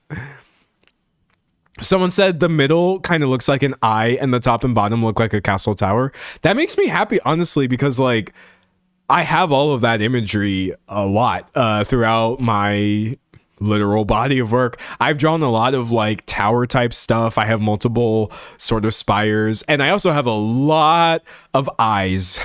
I have a lot of weird throwaway scary eyes tattooed on my body. So I feel like this kind of giving eye symbolism, even though that wasn't what I set out to do, it just makes sense. It makes sense, bro. Someone said, can we see what it looks like with the glasses? Yeah, sure. I think it looks real nice with the glasses. Oh, wait, I'm covering it. Yeah, I think it looks great. But I had this idea that's going to take it to the next level. Accidentally dabbed. I was just trying to like blow my nose. I was trying to swallow. I am going to cop me some clear glasses. That's going to go so stupid. That's going to go so stupid. I'm going to cop me a pair of glasses with clear arms so that I'm not going to wear them on stream. I'm just going to wear them out and about so that when you see this part of it, you're literally going to see the design through the arm of the glasses. And I'm just like, brother, my brother in Christ, it should not be this easy to look this cool. I'm so excited. I'm so excited about the clear glasses idea of it. Someone said that's so much power. I think it's going to be too much power for real. Someone said be careful, you will lose them constantly if your vision is bad. Well, joke's on you. I lose my normal glasses already, which is how bad my vision is. Oh my gosh, I'm so excited, bro. But yeah, that came out really well, and I literally sat on it for 3 hours without mentioning it because I just didn't want to come in too strong and scare everybody off in the beginning. I really did. Someone said please do wear them on the stream. Oh, I will. I'll show you at least what it looks like with the clear glasses. But yeah, no, I'm happy. Like, I don't know. It's interesting, I guess, being in the alt community to this extreme. I started off pretty mildly. I went and got my ears pierced as a man, which isn't really that alt. I'm not gonna lie. So many men do that. But then it just got progressively more specific. That's the thing about me. My body mod vision, I'm not trying to get more anything other than specific. I'm not trying to get bolder. I'm not trying to get louder. I'm not trying to get darker, even though I do love how black, literally in color, all of my tattoos are. I'm just trying to get a little bit closer to my mood board. And I've shown you my mood board before. I can show it to you again. Hold on, let me scroll. Yeah. I don't know how I will ever truly explain to anybody the importance of this, but like I made a chart that shows how I really do feel. And it's basically just this image right here. I sat down one day and I was like, for as much as I joke about my gender expression being some sort of undefinable state and I'm just like a black cloud or whatever, I guess if I had to think about it, I could put a shape to the way that I feel. And it's basically this. So instead of using words to describe how I feel, I can't do that. But I can say, oh, hey, remember the Japanese logo for the anime Kisnaver? Or remember Final Fantasy 13 from the 2010s and the way Lightning's gunblade looks? Remember Kingdom Hearts? Remember this random picture I pulled from somebody's like artist page because I was like, oh, that fits the aesthetic right there. Remember a few of these like cyber sigilism things, but if we made them a little bit bolder? Remember the juxtaposition, you know, like Gothic calligraphy, a little bit of the Lord of the Rings, lots of Gothic architecture, and just mixy, undefinable, long, sharp stuff is how I feel inside. I think that's what I'm made out of, kind of. So anything that I do externally that brings me closer to looking like I belong on my own inspiration board, just best believe I'll probably be doing it. And that's the story. That's the story. Some say I knew it was either Kisnaver or Durarara. That one's fun too, though, for real. Someone said Kisnaver. I haven't heard that in so long. Yeah, I have mixed feelings on that anime, but when I watched it the first time, I loved it for sure. Someone said the vision board. Truly, it's the vision board. And then like y'all haven't even seen like my full torso yet because I'm still working on it. But it's going crazy. That's all I can say. The full torso is going crazy right now. We really are making some progress, and I'm excited as hell. My vision for torso is very much like medieval manuscript page, because they had like your text obviously, and then like a big illustration, and then kind of the marginalia on the sides, which is kind of what I consider my arms to be. So yeah, like everything is coming together. It's just taking a really long time. I also saw somebody ask about my back tattoo, or if I have one, and it's like I have to get started there. That's also going to take forever. But we are going to get there. Yes, I promise.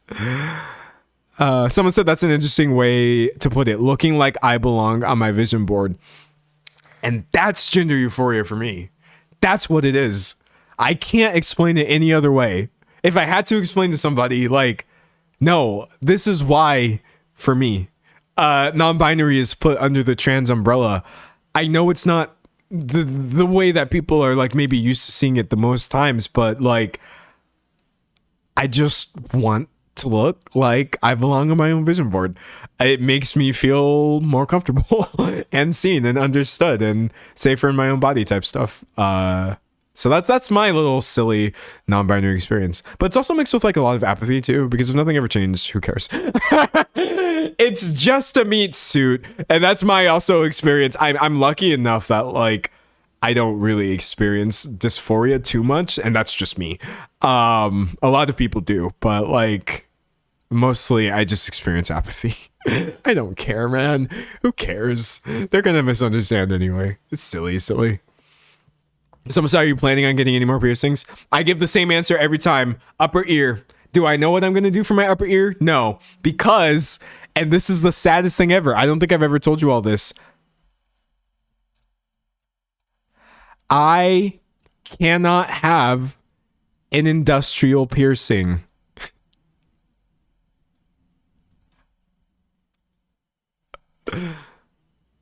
I can't do it. There's only one modification that I'm interested in and cannot get. I wanted my double vertical labrets and I got them. I wanted the septum with my little basically invisible nose stud that no one ever sees, and I got it. I'm stretching my ears so they're going to look closer to what I'm aiming for, but sadly this bar that goes through the ear like that, I physically can't do that. Which makes me really, really sad and upset.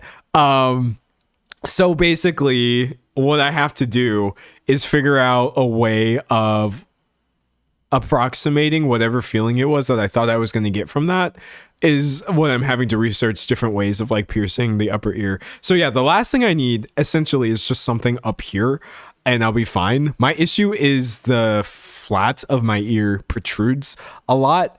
And here, look, let me like show you a bigger version. If you use this picture from Wikipedia, open in new tab. Okay, so this person's ear, which I'm going to be all up in, I'm sorry. Do you see how the bar casts a shadow on the flat part of their ear? Because there's actually a pretty healthy and amazing distance between the bar and the ear itself. You have to have that. You cannot not have that. Mine protrudes like a lot of people's. Not everybody has the correct anatomy for an industrial. Like here, this person's a pretty good example. Open image, a new tab. They are kind of cutting it close. You can see the flat being a little closer to the bar, but they still have good anatomy for it because it's not actually touching it. What happens if the flat, what happens if the bar touches your actual ear and it rests there and it lives there for an extended period of time, is it will start doing something that you should never Google, called embedding. You should not look that up. Don't take it as a challenge. I'm being serious. You just don't, whatever you assumed in your mind, it's that bad and it looks worse. So because I am absolutely unwilling to risk an industrial embedding into that part of my ear, which is not flat, I'm good, broski. I'm good. I'm so very good. So I have a couple of options, and this is what I'm thinking about. Both of them are pretty litty. Chain industrial. Okay, blah, blah, blah, blah, blah, blah, blah, blah, blah. Yeah, look, you can, these are from Amazon, so I don't really know about that, but you can totally do an industrial chain action. Look at that. It doesn't have to be a bar. It can be connected jewelry via a chain, which I'm not going to lie, in some contexts, this might just be cope, can look cooler to me than a bar. I mean, a bar is like the ultimate cool, but like low key, the chain goes insane as hell. So I can think about possibly doing an industrial chain. Other things that you can do for sure would just be some version of like a bent industrial, right? And those look really, really sick. Basically, you take the industrial. Again, you should never buy anything like this from Amazon. And a professional piercer will bend it so that it does not actually touch any part of your ear that it shouldn't be touching. This person has a really, really well done looking bent industrial. See? So those are my two options. Whichever one I pick, I have to commit to because the bar has to stay there for months and months and months. It has to heal. I can't like decide to get a bent industrial and then change my mind to a chain after. So that's why I've been waiting because I sit on all of my modifications before getting them, obviously. So yeah, I don't know which one is ultimately going to be the right answer for me, a chain or a bent industrial. And until I figure that out, I will just be jewelryless for my upper ears. And that's it. Someone said, have you seen the Trident version of the industrial? It looks sick. Yes. They get so creative. Excuse me. My girlfriend had an industrial and it ended up rejecting because we assume anatomy issues and she was so sad. Yeah, your girlfriend is strong for even going through that. I can't handle that, so I'm just not going to get one. I really am not. Some say I love the chain. I've never seen that one before. Yeah, no, listen. The chain gonna make me act up. I'm not gonna lie, bro. Like, I swear to God, I'm 95% there. I'm 95% there. That 5% is very important because again, when you're committing to any sort of piercing, you got to deal with the healing of it all. But I'm just like, dog, you got me 95% of the way there. It's so Final Fantasy core. Someone said, I'd vote bent. After it's healed, you can wear chains. Chains aren't good for daily wear. My qualifications are I have an industrial and have worn a chain. Yeah, true. And then like, bent is like halfway there too. So see, I have to like think about it. And if I'm giving myself more options, essentially, maybe bent is the way to go. But yeah, I'll keep thinking about it. But that's pretty much the last major piercing I have. I guess that would be on my face anyway. I'm not going to do like eyebrow stuff, even though eyebrow piercings look so cool. But honestly, with just me wearing glasses, they would be annoying. That's also why I can't. You can have them, but I don't want it. That's why I can't do like bridge piercings either, but I'm fine because I'll just wear cool glasses. And someone said I wanted to get a belly button piercing, but I was told I don't have the right anatomy. It's sad to know that you don't have the right anatomy, really. Like, I got really sad to find out that an industrial wasn't for me because it's just such a cool look. But alas, what can you do? Reading chat. Someone said gauges. Gauges for what? What are you referring to? Because I got the hella different gauges going on right now. I feel like all of my facial piercings are at a pretty standard gauge, but I don't know which one that would be. And then my ears currently are at a 14G, which is annoying because it's so small, but I'm going to get to where I want to be for real. Someone said chain in one ear, bar in the other. I mean, that's kind of a look. I won't lie. I really won't. Someone said I'm on my second eyebrow bar because my first one grew out. Oh, someone said ears. Oh, yeah, I'm still at 14 for ears. I probably will be for like weeks. I'm not going to lie. Yeah, I think a thing that people don't realize about eyebrow piercings is... And this isn't true for everybody. You may be able to have yours for a long time, which would be great for you. I'm not being sarcastic. Like, really, that's the best outcome. But eyebrow piercings are what are called surface piercings. I mean, technically, like, so are my vertical labret piercings. But it's a little deeper than an eyebrow. And surface piercings can tend to reject. I mean, you should pretty much assume that your surface piercing is not going to be temporary, or it's not going to be permanent. Now, granted, you can get pierced in different places with what's known as a surface bar, which can have a little bit more longevity than like a curved barbell. I know, like for an anti-eyebrow piercing, which I think would be super lit, if you get those done with like a surface bar, you're a little, I guess, less likely to have rejection as quickly as you would with like a curved barbell. But yeah, like, it's all temporary. It's all temporary, baby. You got to do what you got to do. Someone said I had a bridge for a while. It never healed because of my glasses. That's why I gave up on it early. I'm just like, I feel like I'm going to be that person who my bridge will just always be angry because it's just too close to my gosh dang glasses. Someone said, I love eyebrow, but I have very hooded eyes and I fear it would be uncomfortable for me. It may. Yeah, it really may. But there's literally, that's the fun thing about piercings is there's always something else you could do that is like equally litty. Like part of the reason I decided on the vertical labrets for the lips was because I didn't want to like possibly deal with like gum or tooth stuff if I was doing other forms of oral piercings, but like so many options, you know? Someone said, have you ever done an eyebrow notch? I have one right here. You see it? It's not to look cool. That's been there for the past 23 years from when I cut my eyebrow on a cardboard box, and my hair never grew back there ever. Never even tried to. So yes, I have an eyebrow notch. Always have, always will. It's so funny. And someone said you literally have one. Yeah, I literally already have one. I'm good there. I guess that was my first accidental body mod at 4 years old. When I was like, just literally, I literally, as a 4-year-old does, just had no control of my body. So I was trying to pick up something next to the box, but I threw myself at it for some reason and just shing. It was bloody. It was pretty bad. But I was also like a little bit of a dummy dumb because after that happened, I sat there and I was like, this is fine. I still want to read this book. And even as I like literally dripped blood on the book, I was like, I'll just like let my mom know about this once she comes out of like her bedroom or whatever. And then my parents come out and they're like, what? Whoa, why are you bleeding from your head?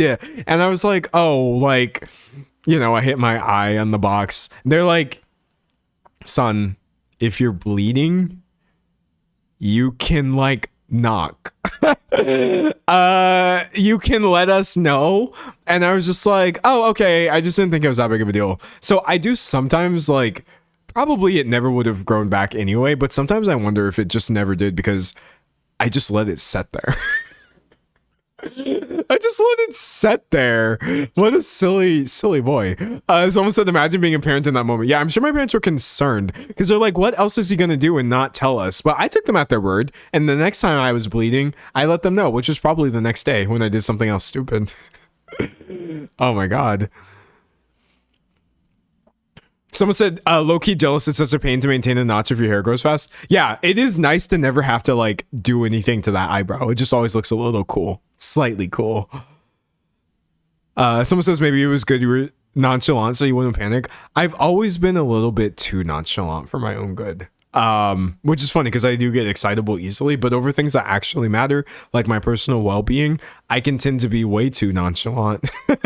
So I've, as you see, ever since age 4, had to work on like, oh, D'Angelo, maybe you should care a little bit more that you're in pain. maybe. So silly. Someone said, I believe D'Angelo's piercings are surface lip piercings, so they don't touch your gum. Yeah, my vertical labor piercings on my lips are not inside of my mouth in any way, so it's not possible for them to affect my teeth or gums, which makes me happy. That's how I wanted it. Even though I'm gonna be honest, normal labors do look really sick, and if you just bite the bullet and do it anyway, I understand why. I really, really do. Someone said neurodivergence. I mean, it wasn't helping, right? It didn't help me in that case. Someone said not the same habit my therapist told me was me not valuing myself enough. Oh, well, that's uncomfortable to think about, so I'm not going to think about that any further. But you're so right, though. You're so right. I mean, to be honest, like, let me show you something. I posted this meme like on Twitter literally years ago. And it was basically like, okay, I guess I found it. It was basically like me whenever my friends come to me and say that they are having any sort of like mental distress, and it's like, oh my gosh, are you okay? Can I help? I'm so sorry. Let me know if I can be of help in any way.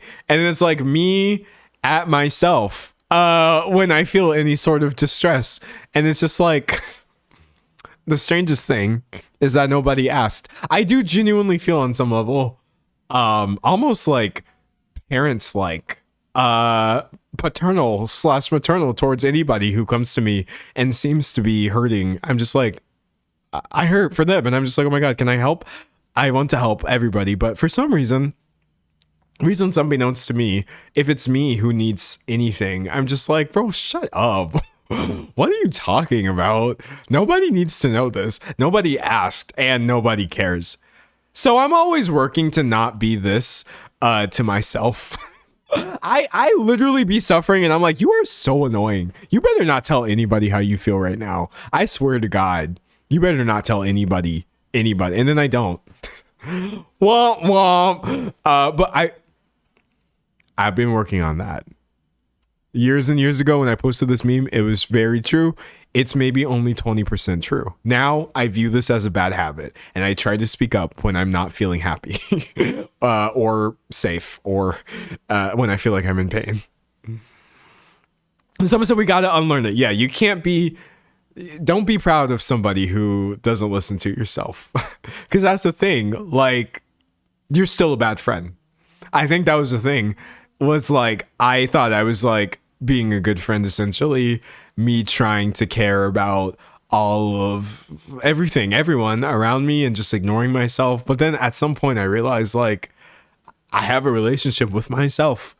And to see all of this suffering, even if it's mine, and to ignore it out of convenience is setting a bad precedent. It's not something that's going to make me a better friend for other people. It's just something I'm telling myself will. So I realized, like, it's just a really, really, really, really bad habit to see somebody need help and choose not to help them, even if it's you. Now, do I always believe that? No. I still probably most times just like, bro, shut up. But I try to tell myself that, like, D'Angelo, you have to be a good friend to everybody. You have to practice being a good friend with yourself first. And that helps me a little bit. That helps me a lot, actually. I won't lie. It kind of reminds me of, like, there's a song by Casey Hill. You ever heard of Casey Hill? She's a pretty good artist. It's called Everybody's Mother. And sometimes I think about this song a lot. And by sometimes, I mean all the time. I brought this up before. I'm everybody's mother and nobody's baby, she says. That's my toxic trait right there.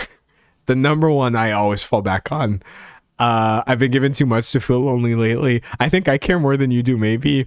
I'm everybody's mother and nobody's baby. It's literally just like, even in this song, it is written from a very defensive position of, like, kind of putting it on the other person, which is fair because I have been in friend groups where it's been really uneven like that. But sometimes I have to take responsibility for the fact that the reason nobody is helping me is because I didn't say anything. I'm not giving anybody a chance to help me. And then I complain to myself that no one hears or understands me. D'Angelo, this is not gonna have the outcome that you want, which is essentially to feel better. So yeah, lot of stuff I gotta unpack and have always been unpacking and could not have done on my own. Thanks, therapy. You're so cool. You hurt me so much and so deeply, but then I feel better after forever, low key. So therapy. Someone said oldest sibling core. Yeah, I mean, let's not even think about that because that was also a big part of it for me. Oh my God. Someone said this is why I'm going through a degree in social work, because I'm the same. Yeah, it's not a good trade. I literally used to value this in myself. I'd be like, I'm that person who will never do anything for himself. Like, I will literally be the last person to put on the oxygen mask. And I'm just like, then everyone's going to die. D'Angelo, come on, bro. So silly. Someone said sob. Yeah, you can't expect people to have telepathy. Yeah, no. I've talked about this before, like a couple months ago, but like, listen, depression isn't my fault. It's not my fault when I have depression. But I am responsible for my actions. And that major depressive urge for everyone to implicitly understand how you feel without you telling them, that one's pretty bad. That's pretty bad in terms of the actions that I choose, of getting really angry, usually internally. Like, oh, no one understands me. D'Angelo, you didn't say anything. No one can understand you. They want to. But like, sadly, because it's literally a disorder, there is a part of my depression, it wants to persist. It does. It wants to live. It doesn't want me to live, but it wants to be validated for as long as I'm here as some weird host body. And you got to kill the hell out of that part. You really, really do. You got to be like, no, no, no, no, no, no, no. This is that thing that's trying to keep me depressed. I'm sorry. You got to go. You got to go. Nah, dog. Nah, dog. Someone said it's important to advocate for yourself when you need help. I have learned the hard way. I learned the hard way, and I learned the hard way every single day. And we'll probably have to learn this lesson again and again. Literally, how many times do we have to teach you, old man, until I die? But at least I'm trying now. At least I'm trying. Oh, man. Someone said my mom was disabled and sick growing up, so I learned to ignore my needs so as not to bother her. And now the therapy. Yeah, no, there's levels to this because you're literally trying to be a good person. But that doesn't mean you have to be a bad one to yourself, you know? It's tricky, man. Someone says it can be hard too when raised Catholic because suffering can be heavily idealized. I had that too. I wasn't Catholic, but we were some flavor of Christian. And yeah, it basically was like everything bad that was happening to me was good because that meant that I was basically storing up riches in heaven.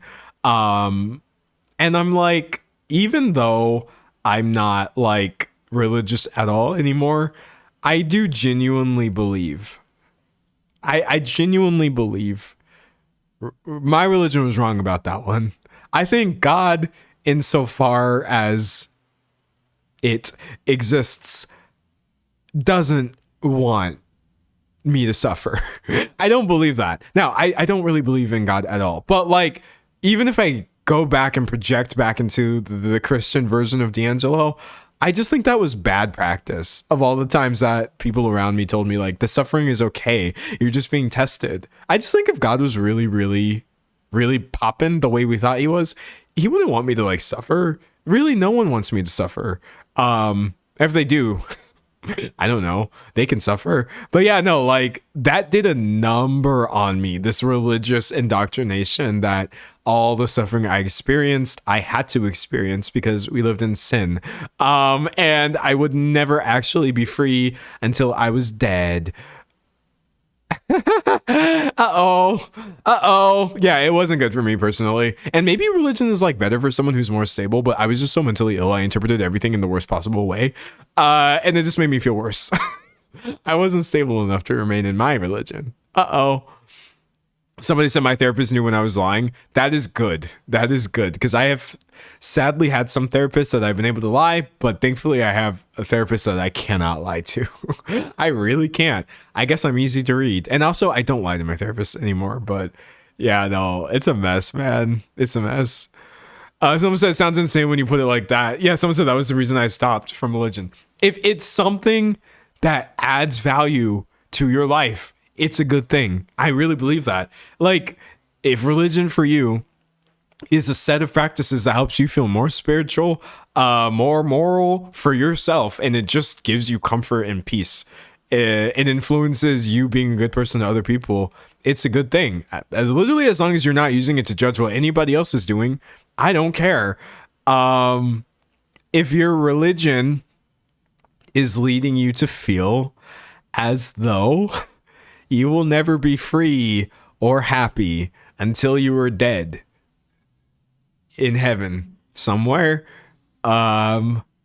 maybe it's time for a little deconstruction. That's what I realized, because I had genuinely just given up on myself in the name of the Lord.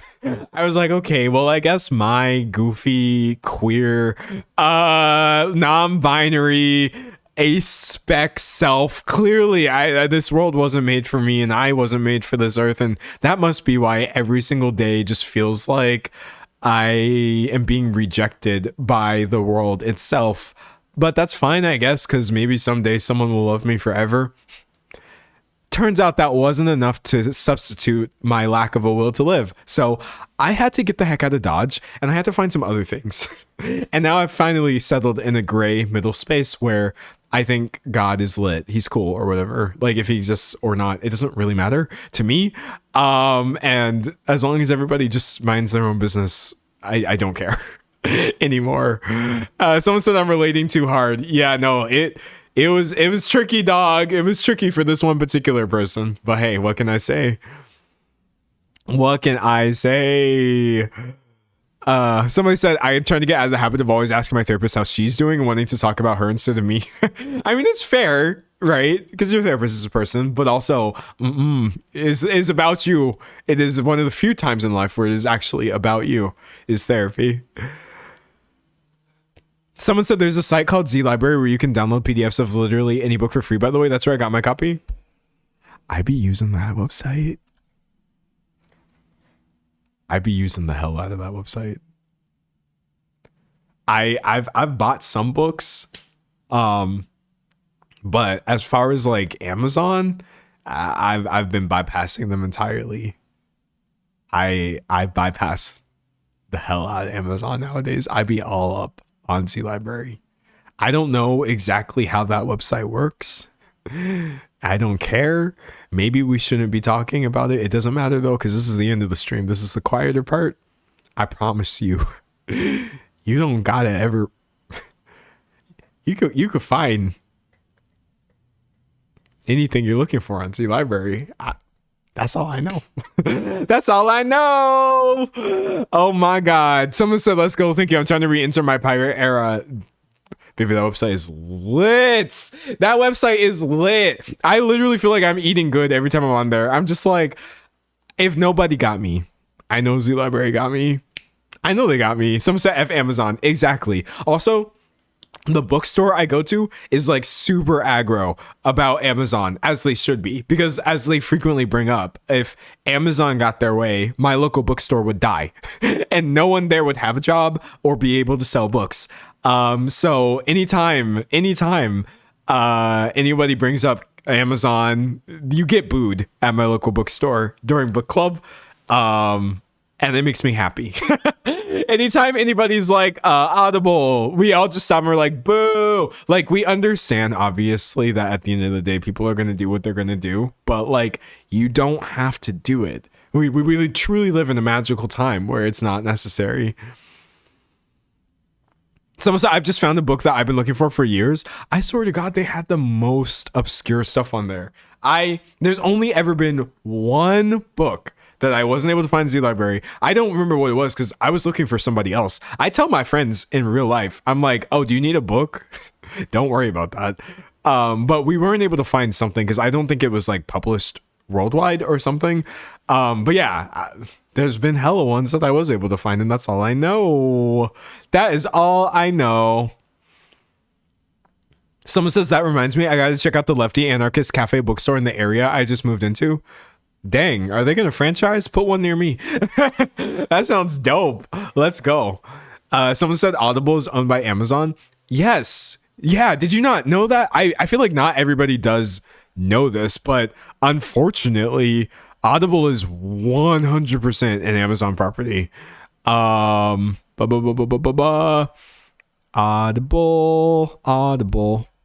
does whatever. And Audible, you can feel me stalling as I'm trying to get my computer to turn back on. I don't know if Audible always was owned by Amazon. I don't think they are or were, but yeah, fully you can't do Audible without Amazon, which really, really sucks. Also, this is really scary. This is really scary. Not to get into too much detail, because this is like pretty personal stuff, but my healthcare providers changed, I think, at some point after I already signed on, and my healthcare is provided through Amazon. It is really disturbing. I swear to God, like a while back, before Amazon ever had their name on it, I just signed up through this one service, which was like it's really the one that's available to me. It's within distance, it's like within network and all this stuff. And so I was fine. And then the last time when I went to schedule all of my like physicals and stuff like that, it was like, oh yeah, your provider now Amazon, and there's just Amazon everything. It's called Amazon One Medical now. And so yeah, everything that the last time I did my health stuff, all of it was through Amazon. They have my blood pressure. They were the ones doing my labs. They are the ones that my primary care provider works for. Yeah, Amazon has my blood, guys. So I just thought you should know that, because I don't feel like most people realize that Amazon is for some freaking reason trying to get into the healthcare space, but they did successfully, and me and probably millions of other people now are part of that trap. So what the, like, it was so disturbing. It's literally so disturbing. Someone said that's insane. It's absolutely insane. Why would Amazon need to care at all about healthcare providing? That's so weird, dude. Someone said this is the bad place. Literally, it's so bad. God. But yeah, if I can, I would definitely like to slide out from under there. But truthfully, chat, I needed my medical stuff done. So what did I do? I just went through Amazon. So stupid. Oh man. So I just joined in. What the hell? Yeah, no, I promise you right now, Amazon is literally trying to provide people's healthcare, and I was one of them accidentally, because I didn't know that when I signed on. That wasn't the case. Oh, nasty. Someone said, what do they want our blood for?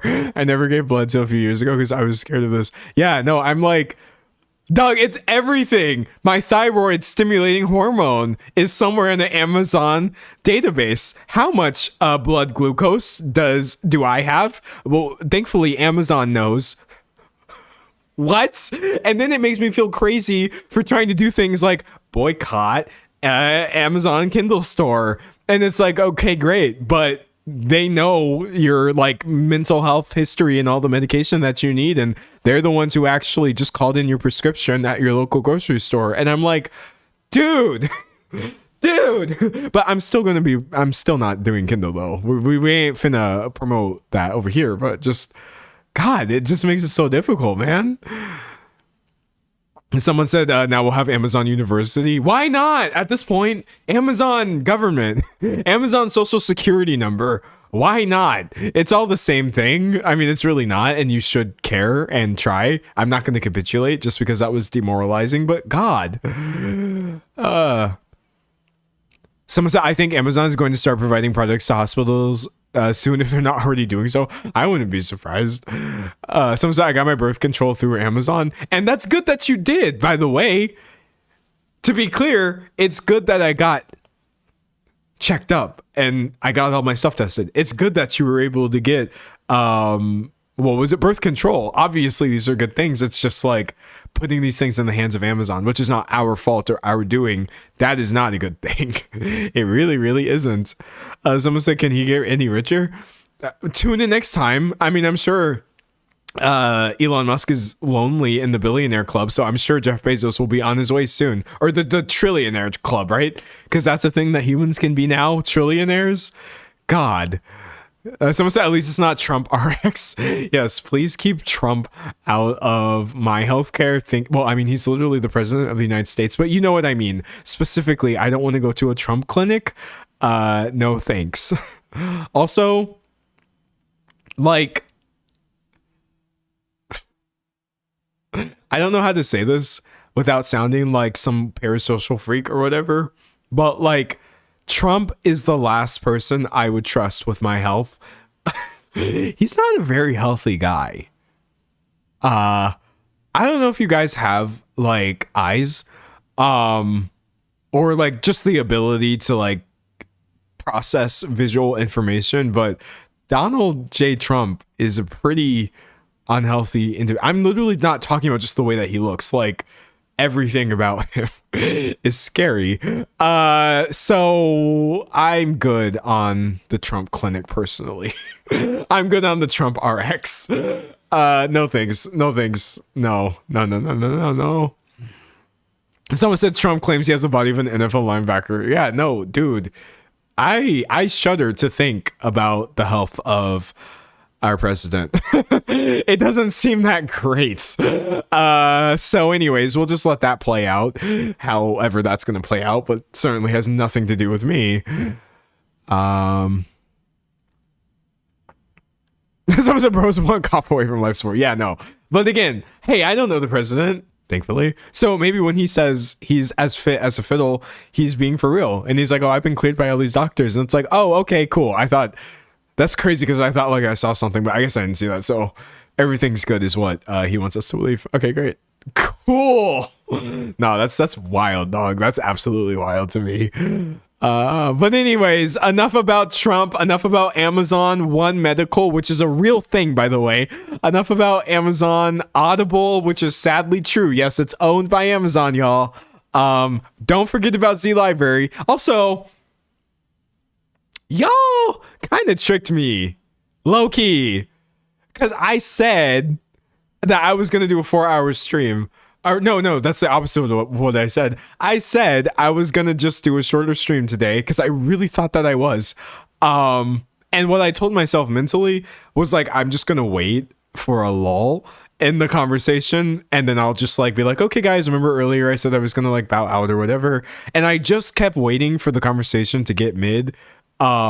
But then y'all kept bringing up key things like Xenoblade Chronicles, trans women pioneering electronic music, Amazon, unfortunately, Z Library, which is a really good shout. So I feel as though I just psyched myself into doing literally a normal 4-hour live stream, 3 hours and 46 minutes. But I had a heck of a lot of fun doing it. So thank you. Someone says you thought we weren't going to keep it popping. That's my own fault because all of my streams have been popping. So what did I think was going to happen? But anyways, thank y'all. I will catch you on Saturday. If you missed the topic, don't even worry because I'm probably putting out that video tomorrow. Yeah, I'm hype. Bye, everybody.